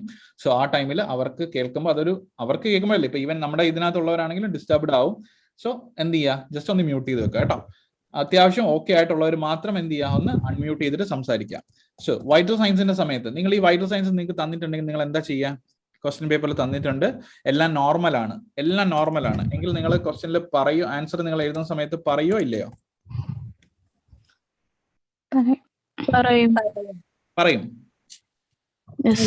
Vital parameters are unremarkable. Vital parameters were within the normal range. Within the normal level. ശരി, അൺറിമാർക്കബിൾ നോർമൽ ആണ്, ഫൈൻ. അല്ലാതെ ഇത് നോർമൽ ആണെന്ന് കണ്ട് ഇത് ഇറലവന്റ് ഇൻഫർമേഷൻ ആയി മാറുമോ? ഒരിക്കലും ഇല്ല. ഈവൻ നിങ്ങൾ ഇങ്ങനെയുള്ള കാര്യങ്ങൾ നിങ്ങൾ ആലോചിക്കേണ്ടത് ആസ് എ നേഴ്സ് നിങ്ങൾ എന്ത് ചെയ്യും? നിങ്ങൾ ഒരു ഹാൻഡ് ഓവർ കൊടുക്കുകയാണെങ്കിൽ ഓഫ് കോഴ്സ് നിങ്ങൾ വൈറ്റൽ സയൻസ് നോർമൽ ആണെങ്കിലും അബ്നോർമൽ ആണെങ്കിലും പറയും. തിരിച്ച് വായിക്കുന്ന ആരാണോ നിങ്ങൾക്ക് ഹാൻഡ് ഓവർ തരുന്നത് അവരുടെ അടുത്ത് നിങ്ങൾ ചോദിക്കുകയും ചെയ്യും, അല്ലെങ്കിൽ ഓഫ് കോഴ്സ് അവർ നിങ്ങളുടെ അടുത്ത് പറയുകയും ചെയ്യും വൈറ്റൽ സയൻസ് നോർമൽ ആണോ അബ്നോർമൽ ആണോ എന്നുള്ള കാര്യം. ആണോ? ഉറപ്പല്ലേ? സോ എന്താണെങ്കിലും നിങ്ങൾ നോർമൽ ആണെങ്കിൽ നിങ്ങൾക്ക് എന്ത് പറയാം? ലൈക്ക് വിത്തിൻ നോർമൽ ലിമിറ്റ്സ് നമ്മൾ എഴുതുമ്പോൾ വിത്തിൻ നോർമൽ ലിമിറ്റ്സ് നമ്മൾ എഴുതുമ്പോൾ അത് നിങ്ങൾക്ക് എത്ര വേർഡായി? ഇവിടെ 3 വേർഡായി ഇല്ലേ? ഇതിന് പകരം നിങ്ങൾക്ക് വേണമെങ്കിൽ എന്ത് എഴുതാം? അൺറിമാർക്കബിൾ എന്നുള്ള ഒറ്റ വാക്ക് എഴുതാം. പോരെ? എന്തെങ്കിലും റിമാർക്കബിൾ ആണെന്നുണ്ടെങ്കിൽ അണ്ണിനെ മാറ്റുക, റിമാർക്കബിൾ എന്ന് എഴുതുക, അത്രേ ഉള്ളൂ. ഓക്കെ, ക്ലിയർ ആണോ? എന്തെങ്കിലും ഒരു പോയിന്റ് എടുത്ത് പറയാനുണ്ടെങ്കിൽ അത് മാത്രം നോക്കുക. ഓക്കെ, ക്ലിയർ ആണോ? ഇപ്പൊ ഫോർ എക്സാമ്പിൾ ഇവിടെ നോക്കിയേ, ഇവിടെ ബ്ലഡ് പ്രഷർ എലിവേറ്റഡ് ആണ് അല്ലെ? ബ്ലഡ് പ്രഷർ എലിവേറ്റ് ആണ്. പിന്നെ അത് കൂടാതെ എന്താ? Respiratory rate okay. ഈ 2 കാര്യങ്ങളെ ഞാൻ പറയുന്നുള്ളൂ. അപ്പൊ നമുക്ക് പറയാം എന്താ?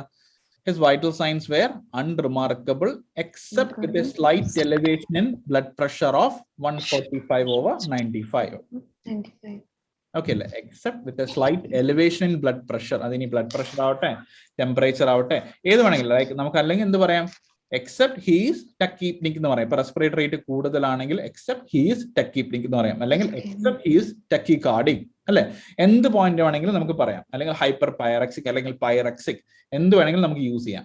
ഓക്കെ, അപ്പൊ നമ്മൾ എന്താ അപ്പൊ നോർമലി ഇത്രയും ചെയ്യുമ്പോൾ നിങ്ങൾ എന്താ നോർമലി അവിടെ ചെയ്യുന്നത്? ഈ വൈറ്റൽ സയൻസ് എല്ലാം കണ്ടിട്ട് നിങ്ങളൊരു ജഡ്ജ്മെന്റ് അവിടെ ഉണ്ടാക്കുകയാണ് അല്ലെ?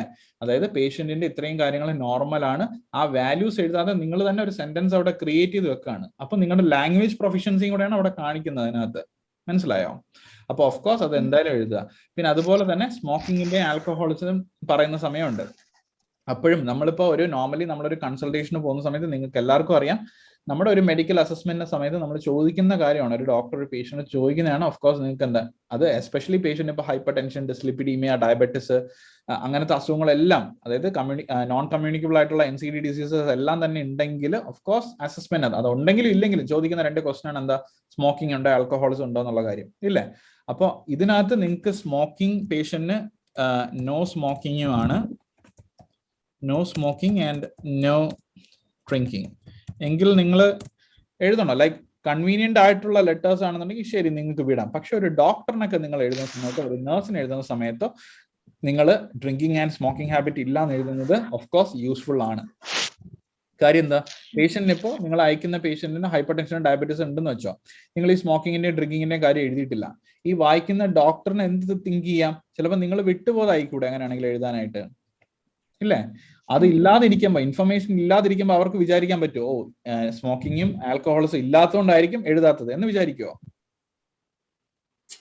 നമ്മളത് കമ്മ്യൂണിക്കേറ്റ് ചെയ്യാൻ എന്താണെങ്കിലും ഒരിക്കലും ഇല്ല. ഓക്കെ, അപ്പോ അതുകൊണ്ട് തന്നെ നമുക്ക് എന്താ പറയാം? He has no habits of drinking and smoking. കഴിഞ്ഞു, വേറെ ഒന്നുമില്ല. ഓക്കെ അല്ലേ? അപ്പൊ അതൊന്ന് മെൻഷൻ ചെയ്യാനായിട്ടുള്ള കാര്യം നമ്മളൊന്ന് ശ്രദ്ധിക്കുക. അപ്പൊ അവിടെ ഒരു എക്സ്ട്രാ പോയിന്റും കൂടെ നമ്മൾ കൊടുക്കുകയാണ്. ഫോർ എക്സാമ്പിൾ എന്താ? നമ്മൾ അവിടെ ഈ ഹാബിറ്റ് ഇല്ല എന്ന് പറയുമ്പോൾ ആ ഡോക്ടറിന് നമ്മൾ വിടുന്നത് ഫർദർ അനാലിസിസിന് വേണ്ടിയിട്ടായിരിക്കും, പേഷ്യന്റിന്റെ ഫർദർ ഇവാലുവേഷൻ. അപ്പൊ എന്തുകൊണ്ട് ഈ പേഷ്യന്റ് ഹൈപ്പർ ടെൻഷൻ കൂടുന്നു? അപ്പൊ ഇവിടെ സ്മോക്കിങ്ങും ഡ്രിങ്കിങ്ങും ഇല്ല. അപ്പൊ ആ ഡോക്ടറിന് 2 റിസ്ക് ഫാക്ടർ മാറ്റിക്കൂടെ? ഡ്രിങ്കിങ്ങും സ്മോക്കിങ്ങും. ബാക്കിയുള്ള കാര്യം അന്വേഷിച്ചാൽ പോരെ ഇനി? മനസ്സിലാവുന്നുണ്ടോ ഞാൻ പറയുന്നത്? ലൈക്ക് ഞാനിപ്പോ നിങ്ങൾ വിചാരിക്കരുത് ലൈക്ക് കൂടുതൽ ഞാൻ മെഡിക്കൽ നോളജിലോട്ട് പോകുന്നത് നിങ്ങൾ ഒരിക്കലും വിചാരിക്കരുത്.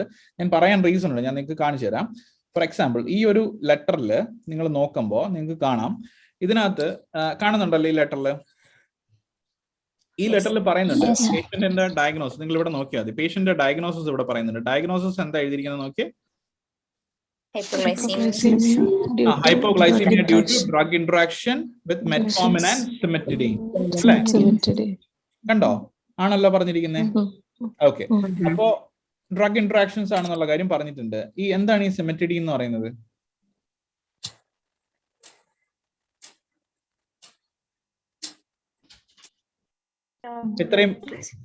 ഇത്രയും പേർക്ക് ഇപ്പൊ ഞാൻ പെട്ടെന്ന് ചോദിച്ചു. ഇതിപ്പോ നിങ്ങൾ റൈറ്റിംഗ് എക്സാമിന് എഴുതാതിരിക്കുകയാണെന്ന് വെച്ചോ. ഇത് ഞാൻ പറഞ്ഞു എക്സാമിന് വന്ന ക്വസ്റ്റൻ ആണെന്ന് പറഞ്ഞു. ഞാൻ പേടിപ്പിക്കാൻ പറയല്ല. ലൈക്ക് ഇങ്ങനെ എല്ലായിടത്തും വരണമെന്നില്ല. നിങ്ങൾക്ക് അറിയാവുന്നവർ കാണും, അറിഞ്ഞുകൂടാത്തവർ കാണും. എങ്കിലും ഞാൻ നിങ്ങളൊന്ന് ഒന്ന് റിമൈൻഡ് ചെയ്യാണ്. ഓക്കെ, ഈ സിമെറ്റിഡീൻ എന്ന് പറയുന്നത് നമ്മുടെ റാനിറ്റിഡീന്റെ തന്നെ ഒരു ഡെറിവേറ്റീവ് ആണ്. നമ്മുടെ റാൻടാക് ഇല്ലേ, റാൻടാക് കേട്ടിട്ടുണ്ടല്ലോ, റാനിറ്റിഡീൻ. S2 റിസപ്റ്റർ ആന്റഗോണിസ്റ്റ് എന്ന് പറയും ഇല്ലേ. S2 എന്ന് പറയുന്നത് ഹൈഡ്രജൻ അല്ല, ഹിസ്റ്റമിൻ ആണ്. ഓക്കെ, അപ്പൊ S2 റിസപ്റ്റർ ആന്റഗോണിസ്റ്റ് അല്ലെങ്കിൽ നമ്മുടെ ഈ ഗ്യാസ്ട്രോ ട്രബിൾസിനും ബാക്കി കാര്യങ്ങൾക്ക് കൊടുക്കുന്ന ഡ്രഗ് ആണ്. അപ്പൊ ഇവിടെ ഈ പേഷ്യന്റ് പേഷ്യന്റിന് 9/10, അതായത് 11/10 ആണ് today's date.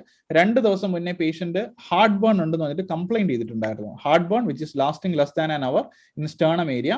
Contacted GP, diagnosis heartburn. കണ്ടോ? അതുകൊണ്ട് GP അസസ്മെന്റ് കാര്യങ്ങളൊക്കെ നടത്തി പേഷ്യന്റിനെ GP എന്ത് അഡ്വൈസ് ചെയ്തു? Stop metformin and start cimetidine. നമുക്ക് ഇതിൽ നിന്ന് നമുക്ക് ചിന്തിക്കാൻ വേണമെങ്കിൽ ചിലപ്പോൾ മെറ്റ്ഫോമിൻ കഴിച്ചത് കൊണ്ട് ഹാർട്ട് ബേൺ വന്നതായിരിക്കാം. അതുകൊണ്ട് എന്ത് പ്രിസ്ക്രൈബ് ചെയ്തതാണ്? ചിലപ്പോ സിമെറ്റിഡിൻ പ്രിസ്ക്രൈബ് ചെയ്തതാണ്.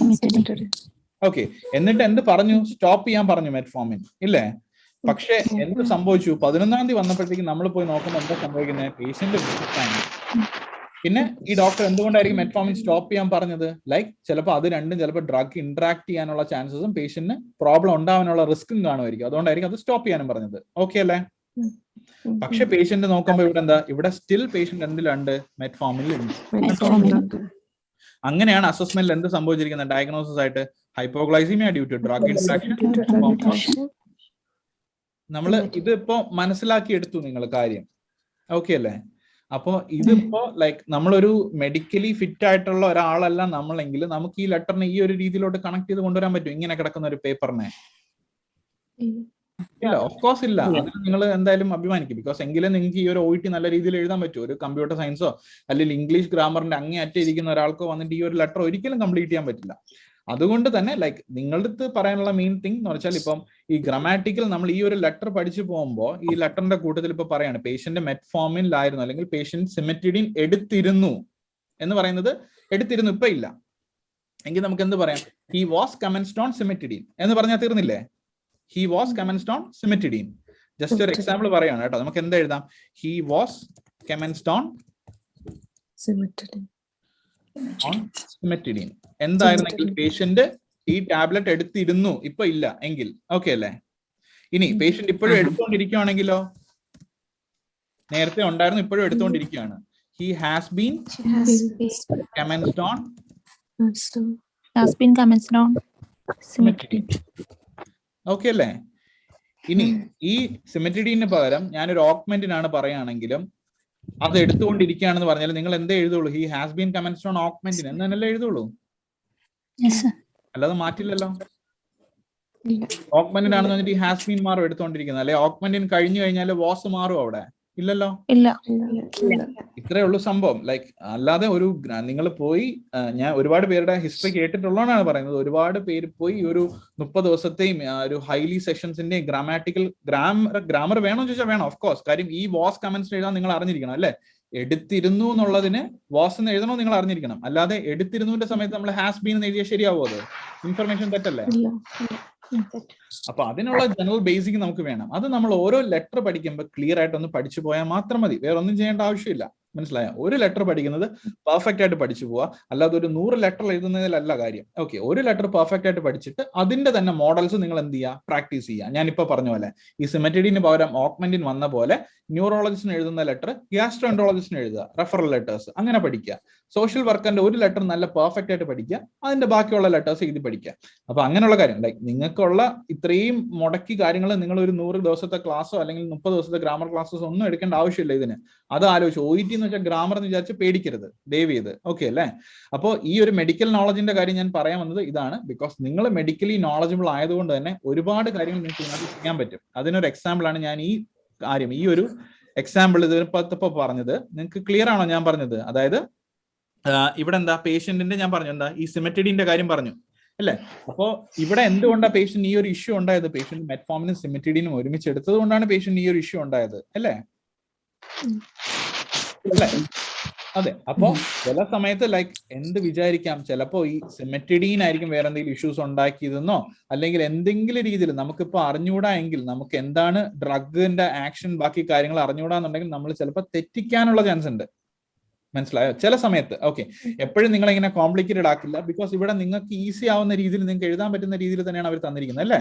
എന്താ hypoglycaemia due to drug interaction. നിങ്ങൾക്ക് കാര്യം അത്രയും മെഡിക്കലി നിങ്ങൾ നോളജബിൾ ആയില്ല. കാര്യം ഡ്രഗിന്റെ ആക്ഷൻ അറിഞ്ഞാലേ ഈ എക്സാം എഴുതാൻ പറ്റുള്ളൂ എന്നുള്ള രീതിയിലോട്ട് അവർ ഒരിക്കലും കൊണ്ടെത്തിക്കില്ല.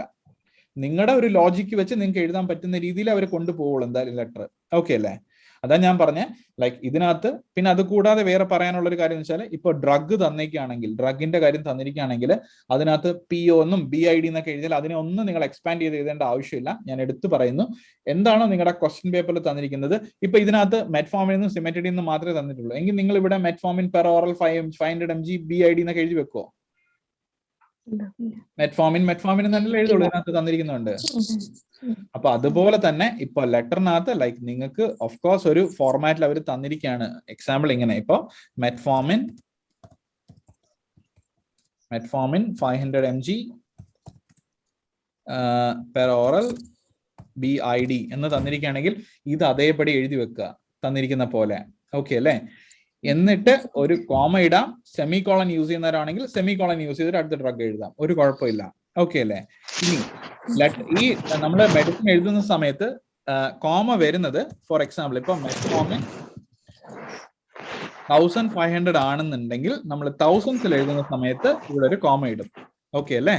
1500 mg PO BID ഇങ്ങനെ വരുന്ന സമയത്ത് നമ്മൾ 1000 മാത്രമല്ല, ഇപ്പൊ 2000 ആയാലും 3000 ആയാലും തൗസൻഡ്സിലോട്ട് വരുന്ന സമയത്ത് ഒരു കോമ ഇടുക. അത് നിങ്ങൾ പ്രാക്ടീസ് ചെയ്തിട്ടുള്ള ലെറ്ററിൽ നോക്കിയാൽ നിങ്ങൾക്ക് കാണാം അവിടെ ഒരു കോമ കാണും. ഓക്കെ അല്ലേ? അതായത് ജെനുവിൻ ആയിട്ടുള്ള OET റിലേറ്റഡ് ആയിട്ടുള്ള ലെറ്റേഴ്സ് ആണെന്നുണ്ടെങ്കിൽ, ചുമ്മാ അടിച്ചിറക്കുന്ന ലെറ്റേഴ്സിന്റെ കാര്യമല്ല ഞാൻ പറയുന്നത്. അപ്പോൾ ഇത്രയേ ഉള്ളൂ. നിങ്ങളുടെ എക്സാമിന് നിങ്ങൾക്ക് എന്തായാലും വിശ്വസിക്കാം, ഒരു പ്രോപ്പർ ആയിട്ടുള്ള ലെറ്റർ നിങ്ങൾക്ക് തരുള്ളൂ. സോ ആ സമയത്ത് നിങ്ങൾ എന്ത് ചെയ്യുക, എന്താണോ നിങ്ങൾക്ക് തന്നിരിക്കുന്നത് അത് അതേപടി എഴുതുക. അല്ലാതെ BID എന്ന് കാണുമ്പോൾ അയ്യോ ഇത് ട്വൈസ് ഡെയിലി ആണോ, ട്രൈസ് ഡെയിലി ആണോ, PO എന്ന് പറയുന്നത് പെർ ഓറലാണോ, ഇനി വേറെ എന്തെങ്കിലും ആണോ എന്ന് പറഞ്ഞ് ആലോചിച്ച് അതിന്റെ ഫുൾ ഫോമും കാര്യങ്ങളൊന്നും എഴുതാനായിട്ട് ഉള്ള കാര്യങ്ങളല്ല നിങ്ങളെ അസസ് ചെയ്യുന്നത്. അത് അതേപടി എഴുതി വെക്കുക. ഓക്കെ അല്ലേ? സാറേ ഒരു സംശയം ചോദിച്ചോട്ടെ? പറഞ്ഞോ, ധൈര്യമായിട്ട് പറഞ്ഞോ. സാറേ ഈ മെറ്റ്ഫോർമിൻ കഴിഞ്ഞ് നമ്മൾ കോമ ഇടേണ്ട കാര്യമുണ്ടോ? മെറ്റ്ഫോർമിൻ കോമ 500 mg ഒന്നും വേണ്ട. നിങ്ങൾ ഏതെങ്കിലും ലെറ്ററിൽ അങ്ങനെ എഴുതി കണ്ടിട്ടുണ്ടോ ഏതെങ്കിലും ഒരു ക്വസ്റ്റ്യൻ പേപ്പറിൽ? ഞാൻ വേണമെങ്കിൽ ഒരു ക്വസ്റ്റ്യൻ പേപ്പർ കണ്ടിട്ടില്ല സാർ. ഞങ്ങൾക്ക് പറഞ്ഞു തന്നെ, ഞാൻ പഠിക്കുന്നിടത്ത് ഞങ്ങൾക്ക് ഇതേപോലെ metformin comma 500 mg comma per oral അങ്ങനെയാ ഞങ്ങൾക്ക് പറഞ്ഞു തന്നിരിക്കുന്നത്. നോർമലി ഞാൻ ഇത്രേ പറയുന്നുള്ളൂ നിങ്ങളുടെ അടുത്ത്. ലൈക്ക് നമ്മൾ ഡ്രഗ് എഴുതുന്ന സമയത്ത് തന്നെ ഒരു സെക്കൻഡ്, ഒരു ലെറ്റർ ഞാൻ ജസ്റ്റ് നിങ്ങൾക്ക് ഒന്ന് കാണിച്ചു തരാം. ഓക്കെ, ലൈക്ക് ഇപ്പൊ നമുക്ക് ഇപ്പൊ എനിക്ക് ഒരിക്കലും നിങ്ങൾക്ക് അങ്ങനെ തന്നെ എഴുതാനായിട്ട് പറയാൻ പറ്റില്ല. ബിക്കോസ് അത് നമ്മൾ നോർമലി എഴുതുന്ന രീതിയിലല്ല. നമ്മൾ നോർമലി എഴുതുന്ന രീതി എന്ന് പറയുന്നത് ഒന്നുകിൽ നിങ്ങളിപ്പോ ഞാൻ പറഞ്ഞ പോലെ ഈ ഒരു ഫോമാറ്റിൽ നിങ്ങൾക്ക് എഴുതാം. അതായത് ഇപ്പൊ നിങ്ങൾക്ക് ഡേറ്റ് തന്നിട്ട്, സോറി ഡ്രഗ് തന്നിട്ടുണ്ട്. ഫോർ എക്സാമ്പിൾ ഇപ്പൊ പാരസെറ്റമോള് മെറ്റ്ഫോമിന് തന്നിട്ടുണ്ടെന്ന് വെച്ചോ. രണ്ട് കാര്യങ്ങളുണ്ട്. Paracetamol 500 mg PO BD. Okay, then ഇവിടെ ഒരു കോമ ഇടാം, അല്ലെങ്കിൽ നിങ്ങൾക്ക് യൂസ് ചെയ്യാം സെമി കോളൻ. ഓക്കെ അല്ലേ? ഇവിടെ ഒരു ഡ്രഗ് കംപ്ലീറ്റ് ആയിട്ട് അതിന്റെ ഡ്രഗിന്റെ ഡോസും റൂട്ടും ഫ്രീക്വൻസിയും ഒരുമിച്ച് എഴുതുക.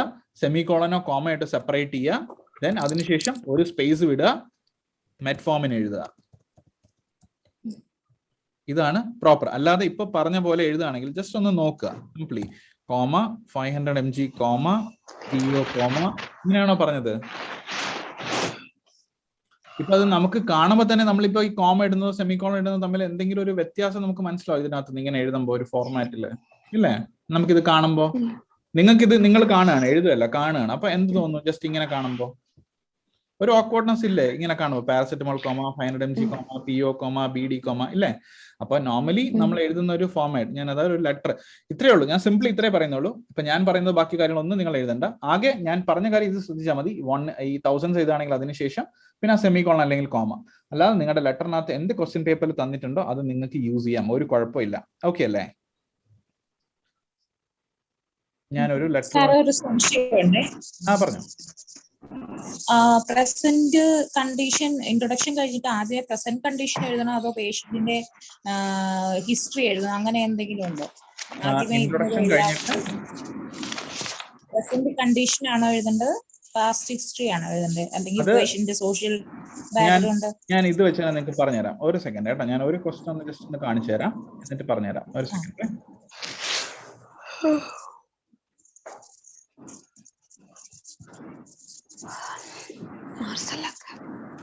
ഇത് കാണുന്നുണ്ടോ?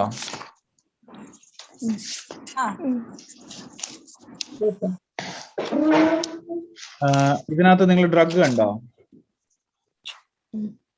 ലിസ്റ്റ് ഓഫ് മെഡിക്കേഷൻ കാണുന്നുണ്ടോ? ഈ ഒരു ഫോം ഇപ്പൊ ഞാൻ 1000ന്റെ അവിടെ ഒരു കോമ പറഞ്ഞത് ഓർമ്മയുണ്ടോ? ഇപ്പൊ ജസ്റ്റ് മുന്നേ സെയിം ആ ഒരു സംഭവം മാത്രമേ ഉള്ളൂ. ഇത് നിങ്ങൾ എഴുതുക, വേറെ ഒന്നും ചെയ്യുന്നില്ല, ഞാനും വേറെ ഒന്നും പറയുന്നില്ല. ഓക്കെ, ദെൻ ഇവിടെ ഒരു കോമ ഇടാം, സെമിക്കോളാണ്. നിങ്ങൾ യൂസ് ചെയ്യുന്ന ഫോമാറ്റ് എങ്ങനെയാണോ അങ്ങനെ, കോമ ഇട്ടാണ് നിങ്ങൾ ശീലിച്ചെങ്കിൽ അങ്ങനെ. ഓക്കെ, ദെൻ അതിന്റെ ഡോസ്, ആ ഡ്രഗ് എന്താണ്, അതിന്റെ പേര്, കംപ്ലീറ്റ് 20 mg POQHS. ഇതിനൊന്നും നിങ്ങൾ എക്സ്പാൻഡ് ചെയ്യാനോ ബാക്കി കാര്യത്തിനോ ഒന്നും തന്നെ പോകേണ്ട ആവശ്യമില്ല.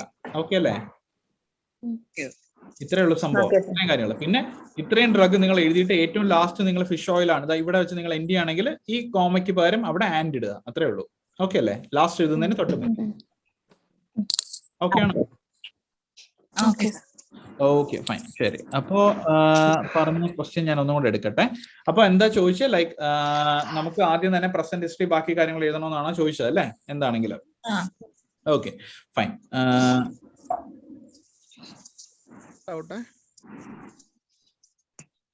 ഹലോ, ഒരു സെക്കൻഡ്, ഞാനത് ക്ലിയർ ചെയ്തോട്ടെ. ഈ ഒരു കാര്യം ഒന്ന് ക്ലിയർ ചെയ്തിട്ട് പോട്ടോ.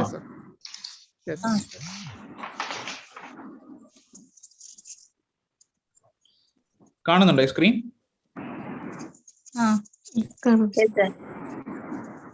കാണുന്നുണ്ടോ ഇപ്പോ? Okay, okay. അപ്പൊ ഇതിനകത്ത് നിങ്ങൾക്ക് ഞാൻ പറഞ്ഞ കാര്യങ്ങളൊക്കെ മനസ്സിലായല്ലോ. ഈ ഒരു ലെറ്ററിനകത്ത് എന്താ സംഭവിച്ച പേഷ്യന്റിന്? ഇന്നത്തെ ഡേറ്റിൽ പേഷ്യന്റ് കൺഫ്യൂസ്ഡ് ആയിരുന്നു, ടയേർഡ് ആയിരുന്നു, പേഷ്യന്റ് ഹൈപ്പോഗ്ലൈസീമിയ ഉണ്ടായി അല്ലേ? 2 ദിവസം മുന്നേ പേഷ്യന്റ് ഹാർട്ട് ബേണും കാര്യങ്ങളൊക്കെ ഉണ്ടായി. പക്ഷെ നമ്മൾ മുകളിലോട്ട് വന്ന് നോക്കുമ്പോൾ ഇതിനകത്ത് പറയുന്നുണ്ട്, അത് ഇപ്പോഴത്തെ പ്രസന്റ് മെഡിക്കൽ ഹിസ്റ്ററി ആണ് അല്ലേ? മെഡിക്കൽ ഹിസ്റ്ററി ആണ്. ഓക്കെ, അപ്പൊ എന്റെ അടുത്ത് ചോദിച്ച ക്വസ്റ്റ്യൻ ആദ്യമേ തന്നെ എല്ലാ ലെറ്റേഴ്സിനകത്ത് പ്രസന്റ് എഴുതണോ പാസ്റ്റ് എഴുതണോ എന്നുള്ള കാര്യമാണ്. അതിന്റെ ഒരു ആൻസർ ആയിട്ട് പറയുന്നതേ ഉള്ളൂ. ഇപ്പൊ ഇതിന്റെ മെഡിക്കൽ ഹിസ്റ്ററി അത് പറയുന്നുണ്ട്, പേഷ്യന്റ് ടൈപ്പ് 2 ഡയബറ്റീസ് ആണ് സിൻസ് 2008. മെറ്റ്ഫോമിന്റെ കാര്യം പറയുന്നുണ്ട്, വെൽ കൺട്രോൾഡ് റുമറ്റോയ്ഡ് ആർത്രൈറ്റിസ് ആണ് സിൻസ് 2004. അത് കൂടാതെ നെക്സ്റ്റ് ഒരു ഡേറ്റ് 16/9/2020. നമ്മുടെ ഇന്നത്തെ ഡേറ്റ്, ലെറ്ററിന്റെ ഡേറ്റ് എന്ന് പറയുന്നത് എന്നായിരുന്നു? ഒക്ടോബർ ആണ് കേട്ടോ. ഓക്കെ, ഒക്ടോബർ 2020 ആണ്. ഇവിടെ പറയുന്നുണ്ട് patient underwent laparoscopic cholecystectomy post of mild wound infection on antibiotic methotrexate. Then 19/9/2020 patient discharged from hospital and advised home visit by community health nurse due to her daughter is going for a trip for 5 weeks. Okay, അതായത് പേഷ്യന്റിന് എന്തുകൊണ്ട് ഒരു doctor പോകുന്നത് കൊണ്ട് തന്നെ community nurse വഴി എന്താ home visit advice ചെയ്തു, patient surgery കഴിഞ്ഞിരിക്കുന്നുണ്ട്. അപ്പൊ അതിനുശേഷം ഫസ്റ്റ് ഹോം വിസിറ്റും സെക്കൻഡ് ഹോം വിസിറ്റും പറയുന്നുണ്ട് പേഷ്യന്റ് എന്ത് പറ്റി എന്നുള്ള കാര്യങ്ങൾ ഇല്ലേ? ദെൻ ഈ ഹോം വിസിറ്റ് കണ്ടിന്യൂ ചെയ്ത് പോവുകയാണ്. 9/10 പേഷ്യന്റിന് ഹാർട്ട് ബേൺ വന്നതും 11/10 പേഷ്യന്റിന് ഹൈപ്പോഗ്ലൈസീമിയ അടിച്ചതും. മനസ്സിലായോ? അപ്പോ നിങ്ങൾക്ക് ആദ്യമേ today she presented with complaints of weak tired confused എന്ന് പറഞ്ഞ് എഴുതിയാല് വായിക്കുന്ന ആൾക്ക് എന്തെങ്കിലും കണക്ഷൻ കാണോ? ഇത് എങ്ങനെ തുടങ്ങി എന്നുള്ള കാര്യം നമ്മളൊന്ന് പറയണ്ടേ? അപ്പൊ എന്ത് പറയേണ്ടി വരും? നമ്മൾ ഈ ലെറ്ററിന്റെ സെക്കൻഡ് ലൈക്ക് നമുക്ക് ഇൻട്രൊഡക്ഷൻ പാരഗ്രാഫ് എഴുതുമ്പോൾ നിങ്ങൾക്ക് ക്ലിയർ ആയിട്ട് പറയാം. അതിനാണ് ഇൻട്രൊഡക്ഷൻ പാരഗ്രാഫ്. ഓക്കെ, എന്താ നമ്മൾ പറയാനകത്ത്? പേഷ്യന്റ് ലൈക്ക് ഇത് പേഷ്യന്റ് എന്താണ് ദിസ് ഈസ് ടു ഇൻട്രൊഡ്യൂസ് അല്ലെങ്കിൽ I am writing to refer, എന്ത് വേണേ നിങ്ങൾ എന്താണ് നോർമലി യൂസ്, അതൊന്നും ഞാനിപ്പോ തിരുത്തുന്നില്ല. നിങ്ങൾക്ക് ദിസ് ഈസ് ടു ഇൻട്രൊഡ്യൂസ് പറയാം, താങ്ക് യു ഫോർ സീയിങ് പറയാം, I am writing to refer എഴുതാം, ബിക്കോസ് ഇതൊരു റഫർ ലെറ്റർ ആണ്. സോ നിങ്ങൾക്ക് എന്ത് വേണമെങ്കിലും എഴുതാം. ഓക്കെ അല്ലേ? സോ ഞാനിപ്പോ പറയുന്നു like thank you for seeing mister Raquel Jackson. പുള്ളിക്കാരിക്ക് എന്താ? ഷീ റിക്വയർസ് ഇമ്മീഡിയറ്റ് ആണ് ഇവിടെ വേണ്ടത്. ഓക്കെ, ഷീ റിക്വയർസ് പറയാം, ഷീ എൻഡേൽസ് പറയാം, നമുക്ക് എന്ത് പറയാം വേണമെങ്കിൽ ഇമ്മീഡിയറ്റ് ഇവാലുവേഷൻ പറയാം, എക്സ്പീഡിഷ്യസ് ഇവാലുവേഷൻ പറയാം, and thorough management. And thorough management അല്ലെങ്കിൽ ഫർദർ മാനേജ്മെന്റ് പറയാം. എന്ത് വേണം, നിങ്ങൾ എന്താണ് യൂസ് ചെയ്യുക, അല്ലെങ്കിൽ ഡെഫിനിറ്റീവ് മാനേജ്മെന്റ് പറയാം. അറ്റ് യുവർ ഫെസിലിറ്റി, പേഷ്യന്റ് നമ്മൾ എമർജൻസി ഡിപ്പാർട്ട്മെന്റിലോട്ടാണ് വിടുന്നത്. ഓക്കെ അല്ലേ? ദെൻ അതിനുശേഷം എന്താ? She has recent been diagnosed with അല്ലെങ്കിൽ ഷീ ഈസ് ഡയഗ്നോസ്ഡ് വിത്ത് എന്താ പേഷ്യന്റ് ഇപ്പൊ പറ്റിയിരിക്കുന്ന ഹൈപ്പോഗ്ലൈസീമിയ ഡ്യൂ ടു ഡ്രഗ് വേണമെങ്കിൽ നമുക്ക് ഒന്നും കൂടെ ക്ലിയർ ആക്കാൻ എന്ത് പറയാം? Due to drug interaction with metformin and cimetidine, അല്ലെങ്കിൽ മെറ്റ്ഫോമിൻ ഓർ സിമെറ്റിഡിൻ എന്ന് പറയാം. അല്ലെങ്കിൽ simply she has been diagnosed, she has recent been diagnosed എന്നോ അല്ലെങ്കിൽ she is diagnosed with hypoglycaemia due to drug interaction പറഞ്ഞ് നിങ്ങൾക്ക് എൻഡ് ചെയ്യാം. Okay അല്ലേ? അപ്പൊ ഇത് വായിക്കുന്ന ആൾക്ക് ക്ലിയർ ആവും. പേഷ്യന്റ് ഇപ്പോൾ ഇമ്മീഡിയറ്റ് മാനേജ്മെന്റ് ആണ് എന്റെ അടുത്തോട്ട് വരുന്നത്. പേഷ്യന്റ് എന്ത് വന്നു? ഹൈപ്പോഗ്ലൈസീമിയ വന്നു. ഇനി നമ്മൾ നെക്സ്റ്റ് പറയാൻ പോകുന്നത് ഇതൊരു അവർക്ക് വായിക്കുമ്പോൾ മനസ്സിലാവണം അല്ലെ എന്താ സംഭവിച്ചതെന്ന്. അപ്പൊ നമ്മൾ തുടങ്ങുമ്പോൾ എന്ത് തുടങ്ങണം? 16/9/2020 അല്ലെ? പേഷ്യന്റ് എന്ത് സംഭവിച്ചു? Miss Jackson underwent laparoscopic cholecystectomy on 16 September 2020 എന്നുള്ള കാര്യത്തിലോട്ട് പറഞ്ഞു പോയാലേ നമുക്ക് പോകാൻ പറ്റുള്ളൂ. ലൈക്ക് അതിനകത്ത് നമുക്ക് പറയാം പേഷ്യന്റിന് ലാപ്രോസ്കോപ്പിക് കോളിസിസ്റ്റെക്ടമി 16/9/2020 കഴിഞ്ഞു. പോസ്റ്റ് ഓപ്പറേറ്റീവ്ലി പേഷ്യന്റ് ഓക്കെ ആയിരുന്നു അല്ലെ? ഡിസ്ചാർജ് ഹോസ്പിറ്റൽ 2 days after അല്ലെ 3 days after പേഷ്യന്റ് ഡിസ്ചാർജ് ചെയ്തു. ആൻഡ് പോസ്റ്റ് ഓപ്പറേറ്റീവ്ലി നോക്കിയ patient no signs of infection ഒന്നുമില്ല. അപ്പൊ ഇതൊന്നും നിങ്ങൾ കൂട്ടത്തിൽ എഴുതണ്ട. സിംപ്ലി എന്ത് പറഞ്ഞാൽ മതി? Post operatively she made A satisfactory recovery. Okay അല്ലേ? വേണമെങ്കിൽ നമുക്ക് ലൈക്ക് എന്താ ഇവിടെ മെത്തോട്രക്സേറ്റ് എല്ലാം കൊടുത്തു കഴിഞ്ഞു. നിങ്ങൾക്ക് വേണമെങ്കിൽ എന്താ പുള്ളിക്കാരിക്ക് ആദ്യം ഒരു മൈൽഡ് വൂണ്ട് ഇൻഫെക്ഷൻ ഉണ്ടായിരുന്നു. വേണമെങ്കിൽ എന്ത് പറയാം? Post operatively her infection was treated with methotrexate 20 mg for 3 days. വേണമെങ്കിൽ അങ്ങനെ യൂസ് ചെയ്യാം, ഒരു കുഴപ്പമില്ല. ഇതെല്ലാം ഒരു സിമ്പിൾ ഒരൊറ്റ പാരഗ്രാഫിൽ എഴുതുന്നതിന്റെ കൂട്ടത്തിൽ നിങ്ങൾ എന്ത് പറയണം? അത് കൂടാതെ വേണമെങ്കിൽ apart from this she has been advised for home visits by a community nurse as her daughter went for a temporary trip. മനസ്സിലായോ? അവരുടെ മകള് ഒരു ടെമ്പററി ട്രിപ്പിന് വേണ്ടി പോയത് കൊണ്ട് തന്നെ അവരെ എന്തിലോട്ട് അഡ്വൈസ് ചെയ്തു? ഹോം വിസിറ്റ്സിന് വേണ്ടിയിട്ട് അഡ്വൈസ് ചെയ്തു. ഇല്ലേ? അതല്ലേ സംഭവിച്ചേ? എന്നിട്ടേ നമുക്ക് പറയാൻ പറ്റുള്ളൂ ഡ്യൂറിങ് ടുഡേസ് ഹോം വിസിറ്റ് എന്ന് അടുത്ത പാരഗ്രാഫിൽ നമുക്ക് പറയാൻ പറ്റുള്ളൂ. മനസ്സിലായോ? ക്ലിയർ ആണോ ഞാൻ പറഞ്ഞു വന്നത്? അപ്പൊ ലൈക്ക് ചില സിറ്റുവേഷൻസിൽ ഫോർ എക്സാമ്പിൾ ഇപ്പൊ ഇവിടെ ഒരു ഹോം വിസിറ്റ് ഇങ്ങനെ ഒരു സംഭവം ഇല്ല. ഈ ഒരു ലാപ്രോസ്കോപ്പിക് കോളിസിസ്റ്റെക്ടമിയോ സംഭവം ഒന്നും തന്നെ ഇല്ല. ഓക്കെ, സിംപ്ലി പേഷ്യന്റ് ഒരു ക്ലിനിക്കിലോട്ട് പോകുന്നു. ക്ലിനിക്കിൽ പോകുമ്പോഴത്തേന് അവിടെ വെച്ച് ഹൈപ്പോഗ്ലൈസീമിയ അടിക്കുന്നു. പേഷ്യന്റ് ഹിസ്റ്ററി ചോദിക്കുമ്പോൾ ഞാൻ 2 ഡ്രഗ് കഴിച്ചു, കഴിക്കേണ്ടെന്ന് ഞാൻ ഡ്രഗ് കഴിച്ചു. എങ്കിൽ നിങ്ങൾ എന്ത് എഴുതിയാൽ മതി? ആദ്യമേ തന്നെ miss Jackson presented with complaints of എന്താ ടയർഡ്നെസ്, വീക്ക്നെസ്, കാര്യങ്ങളെല്ലാം നിങ്ങൾക്ക് സിംപ്ലി പ്രസന്റ് മെഡിക്കൽ ഹിസ്റ്ററി മാത്രം എഴുതിയാൽ മതി. മനസ്സിലായോ? ഓക്കെ അല്ലേ? സർ ഒരു ഡൗട്ടും കൂടി ഉണ്ട്. ഇപ്പൊ റൈറ്റിംഗിൽ ആസ് എന്ന് പറയുന്ന ആ വേർഡ് ഉപയോഗിക്കത്തില്ല എന്ന് ഇങ്ങനെ പറഞ്ഞു. ഇല്ല, നമുക്ക് അത് നമ്മൾ യൂസ് ചെയ്യാത്തത് നമ്മുടെ ഇൻട്രൊഡക്ഷൻ പാരഗ്രാഫിലാണ് നമ്മൾ യൂസ് ചെയ്യാത്തത് കേട്ടോ. ഇൻട്രൊഡക്ഷൻ പാരഗ്രാഫിൽ നമ്മൾ ആസ് യൂസ് ചെയ്യില്ല. ഓക്കെ, ബാക്കി പാരഗ്രാഫിൽ എല്ലായിടത്തും എവിടെ വേണമെങ്കിലും ലൈക്ക് നിങ്ങൾ റിപ്പീറ്റ് ആയിട്ട് യൂസ് ചെയ്യാതെ എവിടെയെങ്കിലും സിമ്പിൾ ആയിട്ട് 1-2 സെന്റൻസ് യൂസ് ചെയ്യാം. ഓക്കെ അല്ലേ? Excuse me, sir. പറഞ്ഞോ, വേഗം പറഞ്ഞോ. I'm sorry to interrupt. If you don't mind, can you please for 2 minutes quick tell in English so that I can understand? No problem. Organize the paragraph. I'm so sorry because I'm finding little bit difficult to understand. That is the reason. Okay, that's fine. I'm so sorry. Okay, no problem. So you want to know how to organize the paragraph? Yes, because I got this almost same letter in my previous OET exam, and okay. I lost in writing. Oh, okay. Really sorry for that. Okay, so like as I told you, you need to like mention what happened to the patient exactly. So in here, it's mentioned like patient had a home visit or patient had a surgery previously on 2000 same date in 2020, but it happened on September. Okay, so patient is having some ongoing home visit, and during her today's home visit, she had some like hypoglycemia due to some drug interaction. So before mentioning the current issue, you need to mention what exactly happened and what tend to happen this home visits for the patient. All right. So you need to mention in the introduction paragraph, like the patient, because you always mention what exactly happened to the patient in the introduction paragraph. So we will be like writing this patient as came with like these all problems, like I'm writing to refer this patient and she requires immediate management and all, and she has like diagnosed with hypoglycemia due to drug interaction. Then we need to go in a stream way where the recipient need to understand what exactly happened to the patient. And here we can see that patient has been advised for some home visit that was happened only because patient underwent a surgery last month. Okay. So if you want to mention the hypoglycemia has occurred during the home visit, you need to mention why this home visit happened for this patient. Okay. Correct, sir. Okay, so that's why we will be mentioning in the first paragraph as like the patient underwent a surgery, and due to like her daughter gone for a temporary trip, she was advised for a home visit by a community nurse. Okay. Then we can literally start up with the present problems, like today during home visit, like patient had these all problems and all, and we can also mention like 2 days ago the GP advised the patient to stop metformin and to start cimetidine as she complained of heartburn. Okay. Okay. However, she is still consuming metformin, and which resulted in a dropped blood glucose level of, like, you know the values in here, so we can mention like what the values occurred in here. Like it was 12.5 on 9/10/2020, and it reduced to 3.1 in 11/10/2020. So we can mention like there is a drastic change in the blood glucose level, drop from 12.5 to 3.1 millimole per liter. Okay. Okay, sir.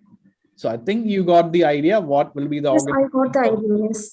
Isn't there? Yes, sir. Thank you so Okay. much. Yeah. No worries, no problem. Okay.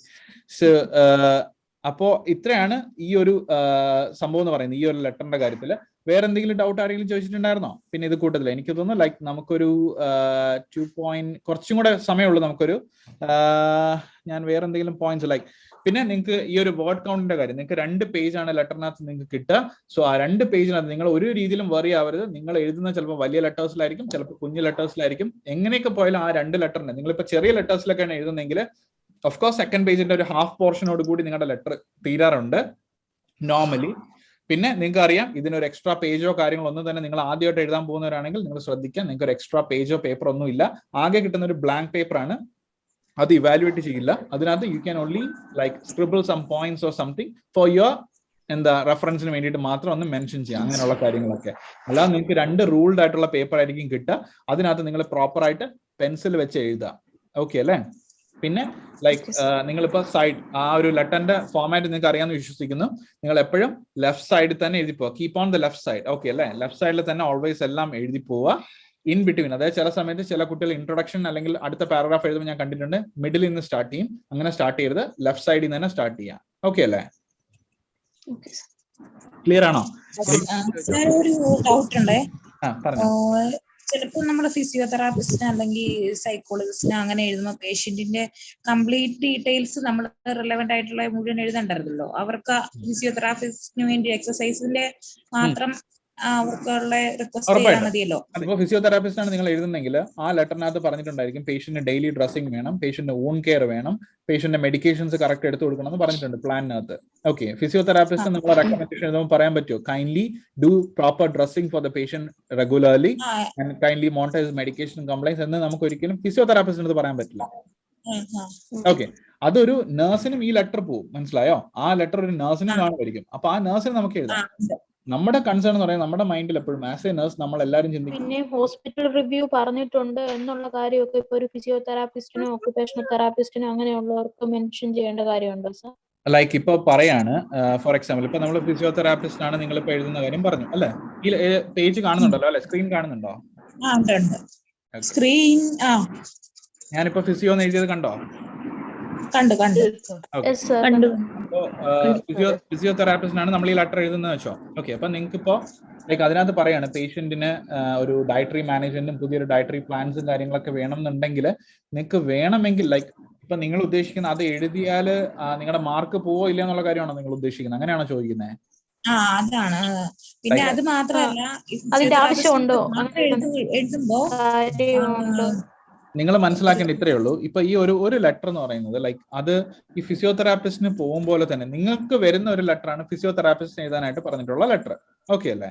ആ ഒരു പേഷ്യന്റിന് multiple issues കാണും. പേഷ്യന്റിന് mobility, patient ഇപ്പൊ നിങ്ങൾക്ക് തന്നിരിക്കുന്ന പേഷ്യന്റിനുള്ള issue എന്ന് പറയുന്നത് പേഷ്യന്റിന് mobility issue ഉണ്ടെന്ന് വെച്ചോ.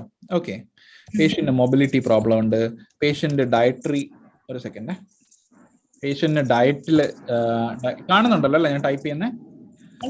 പേഷ്യന്റിന് ഡയറ്റ് ഇഷ്യൂ ഉണ്ട്, പേഷ്യന്റിന് ഡയറ്റ് ഇഷ്യൂ ഉണ്ട്, പേഷ്യന്റിന് പ്രോപ്പർ ഡ്രസ്സിങ്സ് വേണം റെഗുലർലി.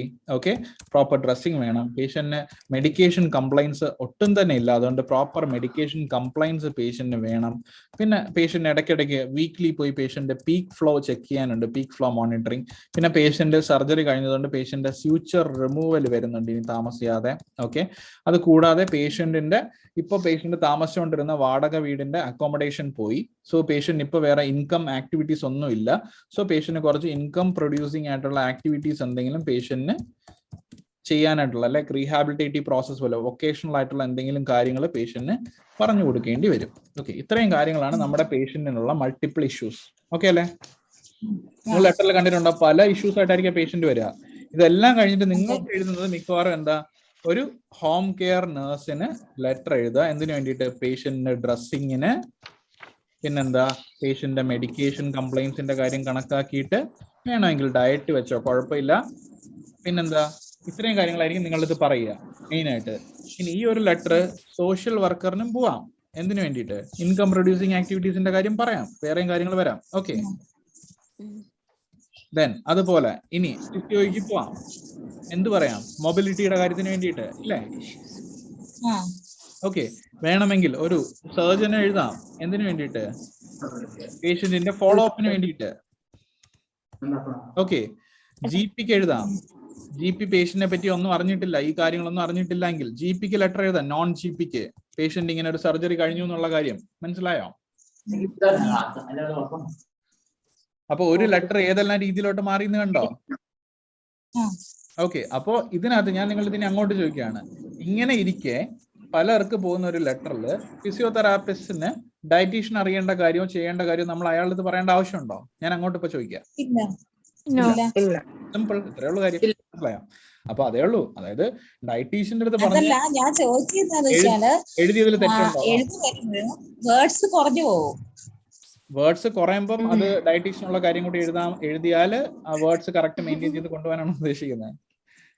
അല്ല, അപ്പൊ എന്ത് ചെയ്യുന്നു? ഞാൻ അങ്ങനെ ഒരു ലെറ്റർ എഴുതിയപ്പോ എനിക്ക് 150 വേർഡ്സ് കിട്ടിയുള്ളൂ. പറയാൻ നിങ്ങൾക്ക് വേണമെങ്കിൽ എന്താ വേണമെങ്കിൽ കൈൻഡ്ലി റെഫർ അല്ലെങ്കിൽ kindly advise patient to visit a dietitian for proper dietary management. പറഞ്ഞു കഴിഞ്ഞില്ലേ? കുഴപ്പമില്ല, അങ്ങനെ എഴുതാം. ലൈക്ക് നിങ്ങൾ പോയി ഡയറ്ററി മാനേജ്മെന്റ് ചെയ്യണം എന്നല്ല എഴുതേണ്ടത്. ഒരു ഡയറ്റീഷ്യനെ കാണാം എന്ന് പറഞ്ഞിട്ട് നമുക്ക് പറയാം പേഷ്യന്റ് വേണമെങ്കിൽ. അങ്ങനെയാണ് തന്നിരിക്കുന്നെങ്കിൽ. ഓക്കെ, അങ്ങനെ ചെയ്യാം. ഒരു ഹോസ്പിറ്റൽ റിവ്യൂ 2 ആഴ്ച കഴിഞ്ഞ് ഹോസ്പിറ്റൽ റിവ്യൂ പറയുന്നുണ്ടെങ്കിൽ ഇപ്പം ഫിസിയോതെറാപ്പിസ്റ്റ് ആണെങ്കിലും അങ്ങനെ ഏതൊരു ആളാണെങ്കിലും നമുക്ക് ഹോസ്പിറ്റൽ റിവ്യൂവിന്റെ കാര്യം മെൻഷൻ ചെയ്യുന്നതിൽ പ്രശ്നമില്ല. ഒരു കുഴപ്പമില്ല, നിങ്ങൾക്ക് പറയാം, ഉറപ്പായിട്ടും പറയാം. അതൊന്നും ഒരു പ്രശ്നമേ അല്ല. ലൈക്ക് ഇപ്പൊ സോഷ്യൽ വർക്കർ ആണെങ്കിലും ആരാണെങ്കിലും ഒരു കുഴപ്പമില്ല, ധൈര്യമായിട്ട് എഴുതിക്കോ, നോ പ്രോബ്ലം. അതിലൊന്നും ഒരു പ്രശ്നമില്ല. ലൈക്ക് അവരുടെ ജോബിനകത്ത് അവർക്ക് ചെയ്യാൻ പറ്റുന്ന ജോലിയുണ്ട് ഇല്ലേ, അത് നമ്മൾ ചെയ്യിപ്പിക്കുക, അത്രേ ഉള്ളൂ. ഓക്കെ, ഇപ്പൊ ലൈക്ക് ഇത്രേ ഉള്ളൂ.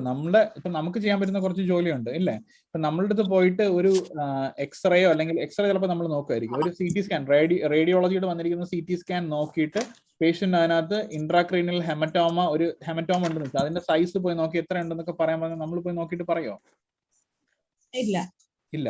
അപ്പൊ അത് പ്രിസ്ക്രൈബ് നേഴ്സ് എന്നുള്ള രീതിയിൽ, നമ്മൾ മെഡിക്കൽ പ്രൊഫഷൻ ആണെന്നുള്ള രീതിയിലും നമുക്ക് പറ്റുന്ന കാര്യമല്ലേ നമ്മൾ ചെയ്യുള്ളൂ എന്തായാലും ഇല്ലേ. അപ്പൊ അത് നമുക്ക് ചെയ്യാൻ പറ്റും. നമുക്കൊരു റേഡിയോളജിന്റെ അടുത്ത് വേണമെങ്കിൽ റെഫർ ചെയ്യാം അല്ലെ, ആ ഒരു പോയിന്റ് അല്ലേ, പറഞ്ഞൂടെ? ഒരു കൺസൾട്ടന്റ് റേഡിയോളജിനെ പോയി കണ്ടിട്ട് നമുക്ക് അയാളെ കൊണ്ട് നോക്കിപ്പിക്കാം, പറ്റില്ലേ? സർ, അപ്പോ ഇപ്പൊ ഇത് നേഴ്സിനുള്ള ലെറ്റർ ആണെങ്കിൽ, നേഴ്സ് എഴുതുന്നത് അല്ലെ, നേഴ്സിനുള്ളതാണെങ്കിൽ ഈ മൊബിലിറ്റിയും ഡയറ്റും ഡ്രസ്സിങ്ങും medication compliance close future removal ഇതെല്ലാം നമുക്ക് നേഴ്സിന് എഴുതണമല്ലോ. പറയാം. പക്ഷെ ഇപ്പൊ ഡയറ്റീഷ്യൻ ആണെങ്കിൽ ഓൺലി ഡയറ്റ്, ഡയറ്റിന്റെ കാര്യം നമുക്ക് മെൻഷൻ ചെയ്യാം. ലൈക്ക് ഫർദർ ഇപ്പൊ ഫോളോ മൊബിലിറ്റി, ഫിസിയോതെറാപ്പിസ്റ്റ് ആണെങ്കിൽ മൊബിലിറ്റി പറയാം. പിന്നെ നിങ്ങൾ ചോദിച്ചല്ലേ ലൈക്ക് എന്തെങ്കിലും നിങ്ങൾക്ക് ഒരു റിപ്പീറ്റോ കാര്യങ്ങളോ എന്തെങ്കിലും വരുന്നുണ്ടെങ്കിൽ അത് നിങ്ങൾക്ക് മെൻഷൻ ചെയ്യാം, ഒരു കുഴപ്പമില്ല. നേഴ്സ് ആണെങ്കിൽ ഇതെല്ലാം ആഡ് ചെയ്യാം, എല്ലാം നിങ്ങൾക്ക് ആഡ് ചെയ്യാം, ഒരു കുഴപ്പമില്ല. പിന്നെ ഒരു ഡൗട്ട് നിങ്ങൾ തന്നെ ഹോസ്പിറ്റൽ വർക്ക് ചെയ്യുമ്പോൾ നിങ്ങൾ പറഞ്ഞിരിക്കുന്ന ജോലി മാത്രമാണോ ചെയ്യുന്നത്? എല്ലാ ജോലിയും ചെയ്യാറില്ലേ? പിന്നെ ഒരു ഡൗട്ട് എടുത്തു സർ, അവസാനം നമ്മുടെ ടാസ്കില് റൈറ്റ് എ ലെറ്റർ എന്നും പറഞ്ഞുകൊണ്ട് തന്നാല് അത് what kind of letter it is? Like ഇത് നമ്മൾ എങ്ങനെ അതിന്റെ ഇൻട്രൊഡക്ഷൻ സ്റ്റാർട്ട് ചെയ്യും? റൈറ്റ് എ ലെറ്ററിന് മാത്രം തന്നു, റൈറ്റ് റെഫറൽ എന്നോ ട്രാൻസ്ഫർ എന്നോ ഒന്നും തരാതെ only write a letter. എന്തെങ്കിലും മെൻഷൻഡ് ആയിരിക്കും. ഫോർ എക്സാമ്പിൾ അതിനകത്ത് പറയായിരിക്കും പേഷ്യന്റിന്റെ കണ്ടീഷൻ പറയായിരിക്കും, പേഷ്യന്റ് ഇപ്പൊ വേണ്ടുന്ന കാര്യം എന്താണെന്ന് ചിലപ്പോൾ പ്ലാനിൽ പറഞ്ഞിരിക്കും. റൈറ്റിംഗ് ടാസ്കിൽ മാത്രമായിരിക്കും ചിലപ്പോൾ പറഞ്ഞിരിക്കും, നിങ്ങൾ പറഞ്ഞ പോലെ write a letter to doctor എന്ന് ചിലപ്പോൾ പറയുമായിരിക്കും. ഓക്കെ, ഫോർ എക്സാമ്പിൾ പേഷ്യന്റിന് ഒരു ഇപ്പൊ പേഷ്യന്റ് ഒരു ഡയബറ്റിക് നെഫ്രോപ്പതി ആണെന്ന് വെച്ചോ, കോംപ്ലിക്കേഷൻ അടിച്ചിട്ട് വന്നതാണ്. അപ്പൊ അത് ചിലപ്പോൾ ഒരു ഡോക്ടറിന്റെ പേര് പറഞ്ഞിട്ട് ഒരു ഡയബറ്റോളജിസ്റ്റിന് എഴുതാൻ പറഞ്ഞിരിക്കുമായിരിക്കും. ഓഫ് കോഴ്സ് അത് എന്തായാലും ഒരു റെഫറൽ ലെറ്റർ ആയിരിക്കും. ഓക്കെ, ഇനി വേറൊന്നും തന്നിട്ടില്ല, ലൈക്ക് പറയണം, അതിനകത്ത് എഴുതിയിട്ടുണ്ട് പേഷ്യന്റിനെ തിരിച്ച് പേഷ്യന്റ് താമസിച്ചിരുന്ന നഴ്സിംഗ് ഹോമിലോട്ട് വിടുകയാണ്. ഓക്കെ, അപ്പൊ അവർക്ക് ഈ പേഷ്യന്റ് ഫർദർ മാനേജ്മെന്റ് ഓൺഗോയിങ് കെയറിനെ പറ്റിയിട്ട് ഒരു റൈറ്റ് എ ലെറ്റർ എന്നേ പറഞ്ഞിട്ടുള്ളൂ. എങ്കിൽ അത് എന്ത് ലെറ്ററാ? Transfer letter. മനസ്സിലായോ? ലൈക്ക് അത് ഇൻട്രൊഡ്യൂസ് എന്ന് പറഞ്ഞ നമുക്ക് അങ്ങനെയുള്ള ലെറ്റേഴ്സ് സ്റ്റാർട്ട് ചെയ്യാൻ പറ്റുമോ? ഇല്ല, നമ്മൾ ഇൻട്രൊഡ്യൂസ് ചെയ്യേണ്ട ആവശ്യമില്ല. അപ്പൊ നമ്മൾ ലൈക്ക് എന്താണ് സംഭവിച്ചെന്നുള്ള കാര്യം, ഇപ്പൊ നോൺ ആണോ അൺനോൺ ആണോ എന്നുള്ള കാര്യം നോക്കുക. നമ്മളൊന്നും വേണ്ട, നമുക്കിപ്പം സിമ്പിൾ ആയിട്ട് നമുക്ക് വേണമെങ്കിൽ എന്താ, ഇപ്പൊ ദിസ് ഈസ് ടു ഇൻട്രൊഡ്യൂസ് എന്ന് പറയുന്നത് ഇപ്പൊ പേഷ്യന്റിനെ ആദ്യമായിട്ട് കാണുന്ന ഒരാൾക്കാണല്ലോ നമ്മൾ ദിസ് ഈസ് ടു ഇൻട്രൊഡ്യൂസ് എന്ന് പറയുന്നത്. മനസ്സിലായോ? അപ്പൊ ഒരു റെഫറലിന് ഒരു ഡോക്ടറിനാണ് നമ്മൾ അയക്കുന്നതെങ്കിൽ, ഒരു നഴ്സിനാണ് നമ്മൾ എഴുതുന്നതെങ്കിൽ ഓഫ് കോഴ്സ് നമുക്ക് ദിസ് ഈസ് ടു ഇൻട്രൊഡ്യൂസ് എന്ന് പറയാം. ഓക്കെ, അല്ലാതെ നമ്മൾ നോർമലി എഴുതി പോകുന്ന I am writing to refer ആണെങ്കിൽ അങ്ങനെ എഴുതാം. അല്ലെങ്കിൽ ഇനി ചില സമയത്ത് ഡോക്ടേഴ്സിന് എഴുതുന്ന ആൾക്കാർ, ചില കുട്ടികൾ ചിലക്ക് thank you for seeing mister X എന്ന് പറയുന്നുണ്ടാവാം, അങ്ങനെയും വരാറുണ്ട്. ഓക്കെ, അങ്ങനെ എഴുതാം, ഒരു കുഴപ്പമില്ല. ഇപ്പൊ റൈറ്റ് എ ലെറ്റർ എന്ന് ചോദിക്കുകയാണെങ്കിൽ നിങ്ങൾ നോക്കുക എന്താണ് നിങ്ങളുടെ സിറ്റുവേഷൻ, എന്തിനാണ് നിങ്ങൾ ഇത് ചെയ്യുന്നത്, ഈ ലെറ്റർ എഴുതുന്നതിനുള്ള പർപ്പസ് നോക്കുക. അതാണല്ലോ മെയിൻ സംഭവം എന്ന് പറയുന്നത്. അത് നോക്കുക, അതിനനുസരിച്ച് പ്രോപ്പർ നിങ്ങൾ ഒരു തീരുമാനത്തിൽ എത്തുക. ഓക്കെ അല്ലേ? ഓക്കെ, എനിവേ ഞാൻ ലൈക്ക് ജസ്റ്റ് റിമൈൻഡ് ചെയ്യുന്നു, ടോട്ടൽ ഇനി ഒരു 5 മിനിറ്റ് ഉള്ളൂ കറക്റ്റ് ആയിട്ട് പ്രോപ്പർ ആയിട്ട്, അത്രേ ഉള്ളൂ. ലൈക്ക് റെഫർ ബാക്ക് വരുന്നതിനൊന്ന് പറഞ്ഞുതരാമോ സർ? റെഫർ ബാക്ക്, അതായത് പേഷ്യന്റിനെ തിരിച്ച് റെഫർ ബാക്ക് ചെയ്ത് വിടുകയാണെങ്കിലോ? ഇപ്പൊ നമ്മളത് ഏത് കണ്ടീഷൻ നമുക്ക് അങ്ങനെ എഴുതാൻ പറ്റും?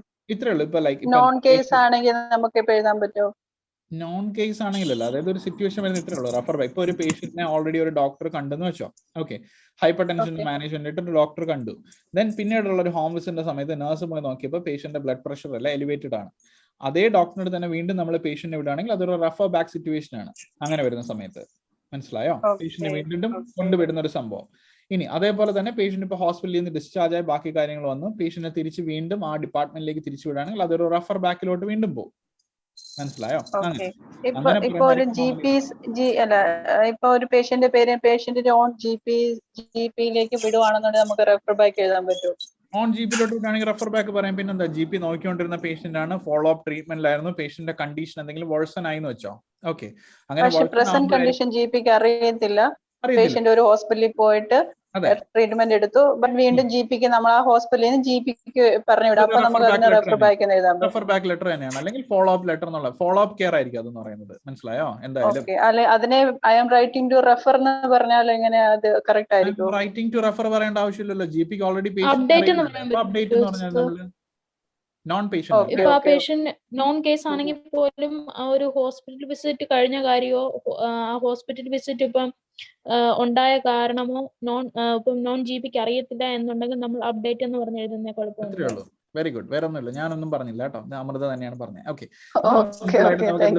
ഐ ആം റൈറ്റിംഗ് ടു, നമുക്ക് വേണമെങ്കിൽ എന്താ പറയാം, this is to update regarding the current health status of എന്ന് പറയാം. അല്ലെങ്കിൽ നിങ്ങൾ എഴുതുന്ന ഐ ആം റൈറ്റിംഗ് ഞങ്ങൾക്ക് ട്രെയിനിങ് കിട്ടുമ്പോഴേ ഇപ്പൊ ഇങ്ങനെ കറക്ഷൻ തരുന്നത് അതെന്ന് ചോദിച്ചാൽ, അപ്പൊ കഴിഞ്ഞ ദിവസം ഞാനൊരു ലെറ്റർ ഇപ്പൊ ഞാൻ റെഫർ ബാക്ക് എഴുതി, ഇപ്പൊ എന്നോട് പറഞ്ഞു അങ്ങനെ എഴുതേണ്ട ആവശ്യമില്ല, അല്ല അപ്ഡേറ്റ് അങ്ങനെ പറയേണ്ട, റെഫറിന് മാത്രം എഴുതിയാൽ മതി. ഇപ്പൊ ഞാൻ പറഞ്ഞില്ല, ഇപ്പൊ നമ്മൾ ഒരുപാട് സിറ്റുവേഷൻസ് പറഞ്ഞു. അപ്പൊ ഓരോ സിറ്റുവേഷൻസ് നമ്മൾ എന്തെന്ന് വെച്ചിട്ടായിരിക്കും ചിലപ്പോൾ അത് പറഞ്ഞത്. ഓക്കെ അല്ല, അത് ജസ്റ്റ് ഒന്ന് റീകറക്ട് ചെയ്യും, എന്താണെന്നുള്ള കാര്യം ഒന്ന് നോക്കിയത്, ഡിസ്കസ് ചെയ്തത് എന്താണെന്ന് നോക്കുക, അതനുസരിച്ചായിരിക്കും മേ ബി പറഞ്ഞത്. ഇപ്പൊ നമ്മൾ പറഞ്ഞിട്ടുള്ള ഈ സിറ്റുവേഷൻസ് എല്ലാം ആണെങ്കിൽ ഇപ്പൊ നമ്മൾ ഡിസ്കസ് ചെയ്ത രീതിയിലായിരിക്കും എന്തായാലും എഴുതുക. ഓക്കെ അല്ലേ? വേഗം ചോദിച്ചോ, തീരും. ബാക്ക് ഇൻറ്റു കെയർ എന്ന് പറഞ്ഞിട്ട് അങ്ങനെ പറയാൻ പറ്റുമോ? ബാക്ക് ഇൻറ്റു കെയർ എന്ന് പറയുന്നത് അങ്ങനെ പറയത്തില്ലേ? ഇപ്പൊ നമുക്ക് നമ്മളൊരു ഫെസിലിറ്റിയിൽ നിന്ന് ഹോസ്പിറ്റലിലോട്ട് വിട്ടു, ഹോസ്പിറ്റലിൽ നിന്ന് തിരിച്ച് നമ്മൾ ഫെസിലിറ്റിയിലോട്ട് പേഷ്യന്റ് തിരിച്ചു വിടുക, അപ്പൊ നമുക്ക് അങ്ങനെ പറയത്തില്ലേ? പിന്നെന്താ, പേഷ്യന്റ് ഓൾറെഡി വന്ന് പിന്നെയും തിരിച്ചു വിടുകയല്ലേ, അങ്ങനെ പറയാം, ഒരു കുഴപ്പമില്ല. അത് എടുത്ത് മാറ്റിയിട്ടൊന്നുമില്ല, അങ്ങനെ പറയാം. ഇല്ല, നമ്മൾ ലൈക്ക് ഇത്രേ ഉള്ളൂ. നിങ്ങൾ അതിന്റെ മീനിങ് മനസ്സിലാക്കിയാൽ മതി. എന്താണ് പേഷ്യന്റിന് സംഭവിക്കാൻ പോകുന്നുള്ള കാര്യം മാത്രം ആലോചിക്കുക, വേറെ ഒന്നുമില്ല. അതിന്റെ മീനിങ് നിങ്ങൾക്ക് തന്നെ മനസ്സിലാക്കിക്കൂടെ? പേഷ്യന്റിനെ തിരിച്ച് ഹോം കെയറിലോട്ട് വിടുകയാണെങ്കിൽ അതൊരു ട്രാൻസ്ഫർ ഇല്ലേ? പേഷ്യന്റ് പിന്നെ തിരിച്ചു വരുന്നുണ്ടോ? ഇല്ല, പേഷ്യന്റ് ട്രാൻസ്ഫർ ചെയ്ത് അങ്ങോട്ടേക്ക് വിടുകയാണ്. ഇനി പേഷ്യന്റ് ഒരു ഡോക്ടറിന്റെ അടുത്തേക്ക് പോകണമെങ്കിൽ ഡോക്ടറിന്റെ അടുത്ത് പേഷ്യന്റ് താമസിക്കാൻ പോവാണോ? അല്ല, പേഷ്യന്റ് നമ്മൾ റെഫർ ചെയ്യാണ് അവിടെ, വേറെ ഒന്നുമില്ല, കാണാനായിട്ട് വിടുകയാണ്. അതുപോലെ തന്നെ ഹോസ്പിറ്റലിലോട്ട് പോകുകയാണെങ്കിൽ പേഷ്യന്റ് ഒരു കോംപ്ലിക്കേഷൻ അടിച്ചു, ഇന്നൊരു മാനേജ്മെന്റ് ചെയ്തു, പക്ഷെ വീണ്ടും പേഷ്യന്റ് ഫർദർ കോംപ്ലിക്കേഷൻ അടിച്ചു, തിരിച്ച് റെഫർ ബാക്ക് ചെയ്യാണ് നമ്മൾ ആ ഫർദർ ബാക്കി മാനേജ്മെന്റ് ചെയ്യാൻ വേണ്ടിയിട്ട്. ഇത്രേ ഉള്ളൂ കാര്യം, അത് മനസ്സിലാക്കുക, അതിനനുസരിച്ച് എഴുതിയാൽ മതി. ഓക്കെ അല്ലേ? Okay fine. അപ്പോൾ എനിവേ ലൈക്ക് നമുക്ക് സെഷൻ വൈൻഡ് അപ്പ് ചെയ്യാനുള്ള, ഞാൻ ഉദ്ദേശിച്ചതിലും കൂടുതൽ സമയമായി. എന്തായാലും നിങ്ങൾക്ക് അത്യാവശ്യം യൂസ്ഫുൾ ആയെന്ന് വിചാരിക്കുന്നു സെഷൻസും കാര്യങ്ങളൊക്കെ. അപ്പൊ എന്തായാലും യൂട്യൂബിലിടും ഉറപ്പായിട്ടും. Okay, YouTube. അപ്പൊ നിങ്ങൾക്ക് മാക്സിമം എന്താ യൂട്യൂബിനകത്ത് പാർട്ടിസിപ്പേറ്റ് ചെയ്ത ആൾക്കാർക്കെല്ലാം യൂട്യൂബിനകത്ത് നിങ്ങൾക്ക് നോക്കാം. വീഡിയോസ് എന്തായാലും അപ്ലോഡ് ചെയ്യാൻ താമസിയാതെ തന്നെ നിങ്ങൾക്ക് അതിനകത്ത് നോക്കാം. പിന്നെ ലൈക്ക് ഇതേപോലെ ഒരുപാട് പേര് ലൈക്ക് നിങ്ങൾക്ക് റൈറ്റിംഗിന്റെയും ഇതേപോലെ റീഡിങ്ങിന്റെ സെഷൻസിന്റെ കാര്യങ്ങളൊക്കെ ചോദിച്ചിട്ടുണ്ട്. അപ്പൊ അതിന് നമ്മൾ നോർമലി ഇനിയിപ്പോ ഒരു ഗ്രൂപ്പ് സെഷൻസും കാര്യങ്ങളൊക്കെ കണ്ടക്ട് ചെയ്യാനുള്ള പ്ലാൻസും കാര്യങ്ങളൊക്കെ ഉണ്ട്. അതെന്തായാലും നിങ്ങൾ നമ്മുടെ ടെലഗ്രാം ഗ്രൂപ്പ് വഴിയും അല്ലെങ്കിൽ വാട്സ്ആപ്പ് ഗ്രൂപ്പ് വഴി നമ്മുടെ ഫേസ്ബുക്കും നിങ്ങൾ അതെല്ലാം ഒന്ന് ഫോളോ ചെയ്താൽ മാത്രം മതി. നിങ്ങൾക്ക് അപ്ഡേറ്റ്സും കാര്യങ്ങളൊക്കെ അറിയാൻ സാധിക്കും എന്തായാലും. അപ്പൊ അതിനകത്ത് നമ്മൾ ഇതേപോലെ തന്നെ ഗ്രൂപ്പ് സെഷൻസ് നിങ്ങൾക്ക് ലൈക്ക് ഒരുപാട് കുട്ടികൾക്ക് അറിഞ്ഞുകൂടാത്തത് കൊണ്ട് തന്നെ അവർക്ക് എല്ലാവർക്കും ആക്സസിബിൾ ആയിട്ട് ഫീസിബിൾ ആയിട്ടുള്ള രീതിയിൽ നമ്മൾ ഒരു സെഷൻ അറേഞ്ച് ചെയ്യാനുള്ള പ്ലാൻ ഉണ്ട്. അപ്പൊ നിങ്ങൾക്ക് അതിന്റെ അപ്ഡേറ്റ്സും കാര്യങ്ങളെല്ലാം ഒന്നെങ്കിൽ സൂം സെഷൻസ് വഴിയോ നമ്മളെ യൂട്യൂബ് വഴി എന്തായാലും നിങ്ങൾ അപ്ഡേറ്റ് ചെയ്യാം, നിങ്ങൾക്ക് അറിയാൻ പറ്റും. എനിവേ എല്ലാവർക്കും നാളത്തേക്ക് എക്സാം പോകുന്ന എല്ലാവർക്കും എഴുതാൻ പോകുന്ന എല്ലാവർക്കും ബെസ്റ്റ് വിഷസ്. നന്നായിട്ട് പോയി എക്സാം എഴുതുക, ടെൻഷൻ ഒന്നും അടിക്കാതെ സമാധാനമായിട്ട് പോയി പരീക്ഷ എഴുതിയിട്ട് അടിപൊളിയായിട്ട് റിസൾട്ട് ഒപ്പിക്കാം. ഓക്കെ, അത്രേ ഉള്ളൂ. എനിവേ എല്ലാവർക്കും നല്ലൊരു എക്സാം ആശംസിക്കുന്നു, വിഷ് ചെയ്യുന്നു. നല്ലതായിട്ട് തന്നെ എഴുതുക. ഓക്കെ, ടെൻഷൻ ഒന്നും അടിക്കാതെ എന്തായാലും അപ്ഡേറ്റ് ചെയ്യുക. ബാക്കിയെല്ലാം നമുക്ക് നോക്കാം. കൂടാതെ ഒരു ഹാപ്പി ന്യൂസ് നിങ്ങൾക്ക് എല്ലാവർക്കും ഷെയർ ഉള്ള ഞങ്ങളുടെ യൂട്യൂബിന്റെ സബ്സ്ക്രൈബേഴ്സ് 20,000 കഴിഞ്ഞു, 20K സബ്സ്ക്രൈബ്. എല്ലാവർക്കും ഒരു ഹ്യൂജ് താങ്ക്സ്. നമ്മുടെ മല്ലു നഴ്സിംഗ് കപ്പിൾ എന്നുള്ള യൂട്യൂബ് ചാനൽ നമ്മൾ ഈ OET പിന്നെ UK റിലേറ്റഡ് ആയിട്ടുള്ള കാര്യങ്ങൾക്കെല്ലാം വേണ്ടിയിട്ട് തുടങ്ങിയ ഒരു ചാനലാണ്. അപ്പോൾ അത് സ്റ്റാർട്ട് ചെയ്തിട്ട് ഇപ്പോൾ ഒരു 1 year കഴിഞ്ഞു ഏകദേശം. ഒരു ഉദ്ദേശം എന്ന് പറയുന്നത് മെയിൻ ആയിട്ട് നിങ്ങളെ ഈ ഒരു OET അല്ലെങ്കിൽ UK വരാനുള്ള കാര്യങ്ങൾ, അല്ലെങ്കിൽ UK റിലേറ്റഡ് ആയിട്ടുള്ള ജോബ്സ് ആവട്ടെ, ബാക്കി കാര്യങ്ങളാവട്ടെ, OET റിലേറ്റഡ് ആവട്ടെ, അങ്ങനത്തെ ഒരുപാട് കാര്യങ്ങൾക്ക് ഇൻഫർമേഷൻസ് ഒക്കെ പാസ് ചെയ്യാൻ വേണ്ടിയിട്ടാണ് ആ ഒരു ചാനൽ സ്റ്റാർട്ട് ചെയ്തത്. പിന്നെ OETയുടെ സെഷൻസ് സ്റ്റാർട്ട് ചെയ്തപ്പോൾ തന്നെ ഒരുപാട് പേര് അതിനായിട്ടുള്ള ഒരു നമുക്ക് നല്ല വിഷസും കാര്യങ്ങളൊക്കെ ആയിരുന്നു, നല്ല ഫീഡ്ബാക്കും കാര്യങ്ങളൊക്കെ ആയിരുന്നു. എനിവേ നിങ്ങളുടെ ഇത്രയും പേരുടെ ഒരു സപ്പോർട്ടും കാര്യങ്ങളൊക്കെ കൊണ്ട് തന്നെയാണ് ചാനലും ഈ ഒരു രീതിയിലോട്ടായത്. സോ ആ ഒരു 20,000 ആയ സമയത്ത് തന്നെ ഞങ്ങൾക്ക് എന്തായാലും ലൈക്ക് ഇൻ ബിറ്റ്വീൻ ഞങ്ങൾക്ക് കുറച്ച് ജോലിയുടെയും കാര്യങ്ങളും പിന്നെ നിങ്ങളുടെ ക്ലാസ്സസിന്റെയും കാര്യങ്ങളൊക്കെ കൊണ്ടാണ് കറക്റ്റ് ഇടയ്ക്കിടയ്ക്ക് സൂം സെഷൻസ് ഒന്നും നടത്താൻ പറ്റാതിരുന്നത്. പക്ഷെ കഴിവതും മാക്സിമം ടൈം കിട്ടുന്ന സമയത്തൊക്കെ ഞങ്ങൾ വീഡിയോസ് ഇടുന്നുണ്ടായിരുന്നു, സൂം സെഷൻസ് നടത്തുന്നുണ്ടായിരുന്നു. നിങ്ങൾക്ക് എല്ലാം യൂസ്ഫുൾ ആണെന്ന് അറിഞ്ഞതും ഒരുപാട് ഫീഡ്ബാക്സ് കിട്ടിയിട്ടുണ്ട് ഒരുപാട് സ്റ്റുഡൻസിന്റെ അടുത്ത് നിന്ന്. അതിലൊക്കെ ഒരുപാട് സന്തോഷം. അപ്പോൾ എന്തായാലും എല്ലാവർക്കും ഒരു ഹ്യൂജ് താങ്ക്സ് ഈ ഒരു ഇതിലോട്ട് ഞങ്ങളുടെ ഒരു മല്ലു നഴ്സിംഗ് കപ്പിൾ എന്നുള്ള യൂട്യൂബ് ചാനലിൽ എത്തിച്ചതിലും പിന്നെ ഞങ്ങളുടെ ഫേസ്ബുക്ക് പേജ് ആവട്ടെ അല്ലെങ്കിൽ നമ്മുടെ വാട്സ്ആപ്പ് ഗ്രൂപ്പ്സ് ആവട്ടെ ടെലഗ്രാം ഗ്രൂപ്പ്സ് ആവട്ടെ എല്ലാം ഈ ഒരു രീതിയിലേക്ക് ഒരുപാട് പേരുണ്ട് എല്ലാ ഗ്രൂപ്പ്സിലും കാര്യങ്ങളൊക്കെ ആയിട്ട്. അപ്പം ഞങ്ങൾ ഇപ്പോഴും വീണ്ടും പറയുന്നു, ഞങ്ങൾ 2 പേരും മാത്രമാണ് ഈ മല്ലു നഴ്സിംഗ് കപ്പിൾ എന്ന് പറയുന്ന ഒരു ഫേം മാനേജ് ചെയ്ത് കൊണ്ടുപോകുന്നത്. ഞാനും ആർഷ മാമും മാത്രമാണ്. അപ്പോൾ വേറെ ആരും ഇതിനകത്തില്ല. സോ നിങ്ങൾക്ക് മാക്സിമം എല്ലാവർക്കും ഇതിനകത്തുള്ളവരാവട്ടെ നിങ്ങളുടെ ഇപ്പൊ പ്രിപ്പയർ ചെയ്യാൻ പോകുന്ന ഫ്രണ്ട്സ് ആവട്ടെ നിങ്ങൾക്ക് എല്ലാവർക്കും മാക്സിമം നമ്മുടെ ടെലഗ്രാം ഗ്രൂപ്പ്സിൽ നിങ്ങൾ ജോയിൻ ചെയ്യാം. ഇതുപോലത്തെ നമ്മുടെ സൂമിന്റെ സെഷൻസ് ആവട്ടെ അല്ലെങ്കിൽ PDF ഡോക്യുമെന്റ്സ് ആവട്ടെ അങ്ങനത്തെ അപ്ഡേറ്റും കാര്യങ്ങളെല്ലാം നമ്മുടെ വാട്സാപ്പിൽ നമ്മൾ അറിയിക്കുന്നതായിരിക്കും. പ്ലസ് ടെലഗ്രാമിനകത്ത് നിങ്ങൾ ഇനിഷ്യേറ്റീവ് എടുത്ത് നിങ്ങൾക്ക് ഡിസ്കഷൻസും കാര്യങ്ങളൊക്കെ നടത്താം. പിന്നെ ഈ പറഞ്ഞ പോലെ തന്നെ നിങ്ങളുടെ ഈ ടെലഗ്രാം സെഷൻസിൽ ടെലഗ്രാം ഗ്രൂപ്പ്സിനകത്ത് നിങ്ങൾ മാക്സിമം ഡിസ്കസ് ചെയ്യുക, ബാക്കി കാര്യങ്ങളൊക്കെ ചെയ്യാണ്. നിങ്ങൾക്ക് ഡൗട്ട്സ് വരുന്ന സെഷൻസ് ഒക്കെ ഉണ്ടെങ്കിൽ അതെല്ലാം അതിനകത്ത് ഡിസ്കസ് ചെയ്താൽ നമ്മളൊരു 1 വീക്കിലോ 2 വീക്കിലോ അതിൻ്റേത് വെച്ചിട്ട് ഒരു ലൈവ് സെഷൻസ് നമുക്ക് നടത്താനും പറ്റും. ഓക്കെ, അപ്പൊ അതിന് വേണ്ടിയിട്ടാണ് അങ്ങനെയുള്ള കാര്യങ്ങൾക്ക് നിങ്ങൾ ചെയ്താൽ മതി. നിങ്ങളൊന്ന് ഇനിഷ്യേറ്റീവ്നെസ് എടുത്ത് ചെയ്യാം. അല്ലാന്നുണ്ടെങ്കിൽ ഇതേപോലത്തെ നമ്മുടെ അപ്ഡേറ്റ്സ് വരുന്ന സമയത്ത് ഈ സൂം സെഷനിൽ പങ്കെടുക്കാം. നിങ്ങൾക്ക് കാര്യങ്ങളൊക്കെ പാർട്ടിസിപ്പേറ്റ് ചെയ്ത് സംശയങ്ങളൊക്കെ ചോദിച്ച് ക്ലിയർ ചെയ്യുകയും ചെയ്യാം. ഓക്കെ, അപ്പൊ എന്തായാലും എല്ലാവർക്കും പാർട്ടിസിപ്പേറ്റ് ചെയ്യുന്നതിന് താങ്ക് യു. ഒരുപാട് പേരുണ്ടായിരുന്നു. സോ നിങ്ങൾക്ക് എല്ലാം യൂസ്ഫുൾ ആയെന്ന് വിശ്വസിക്കുന്നു കേട്ടോ. ഓക്കെ, സോ നമുക്ക് അടുത്ത എന്തായാലും അപ്ഡേറ്റ് ചെയ്യാം. അടുത്ത സെഷനായിട്ട് വീണ്ടും കാണാം. Okay, thank you. Thank you so much. Okay, bye. Take care.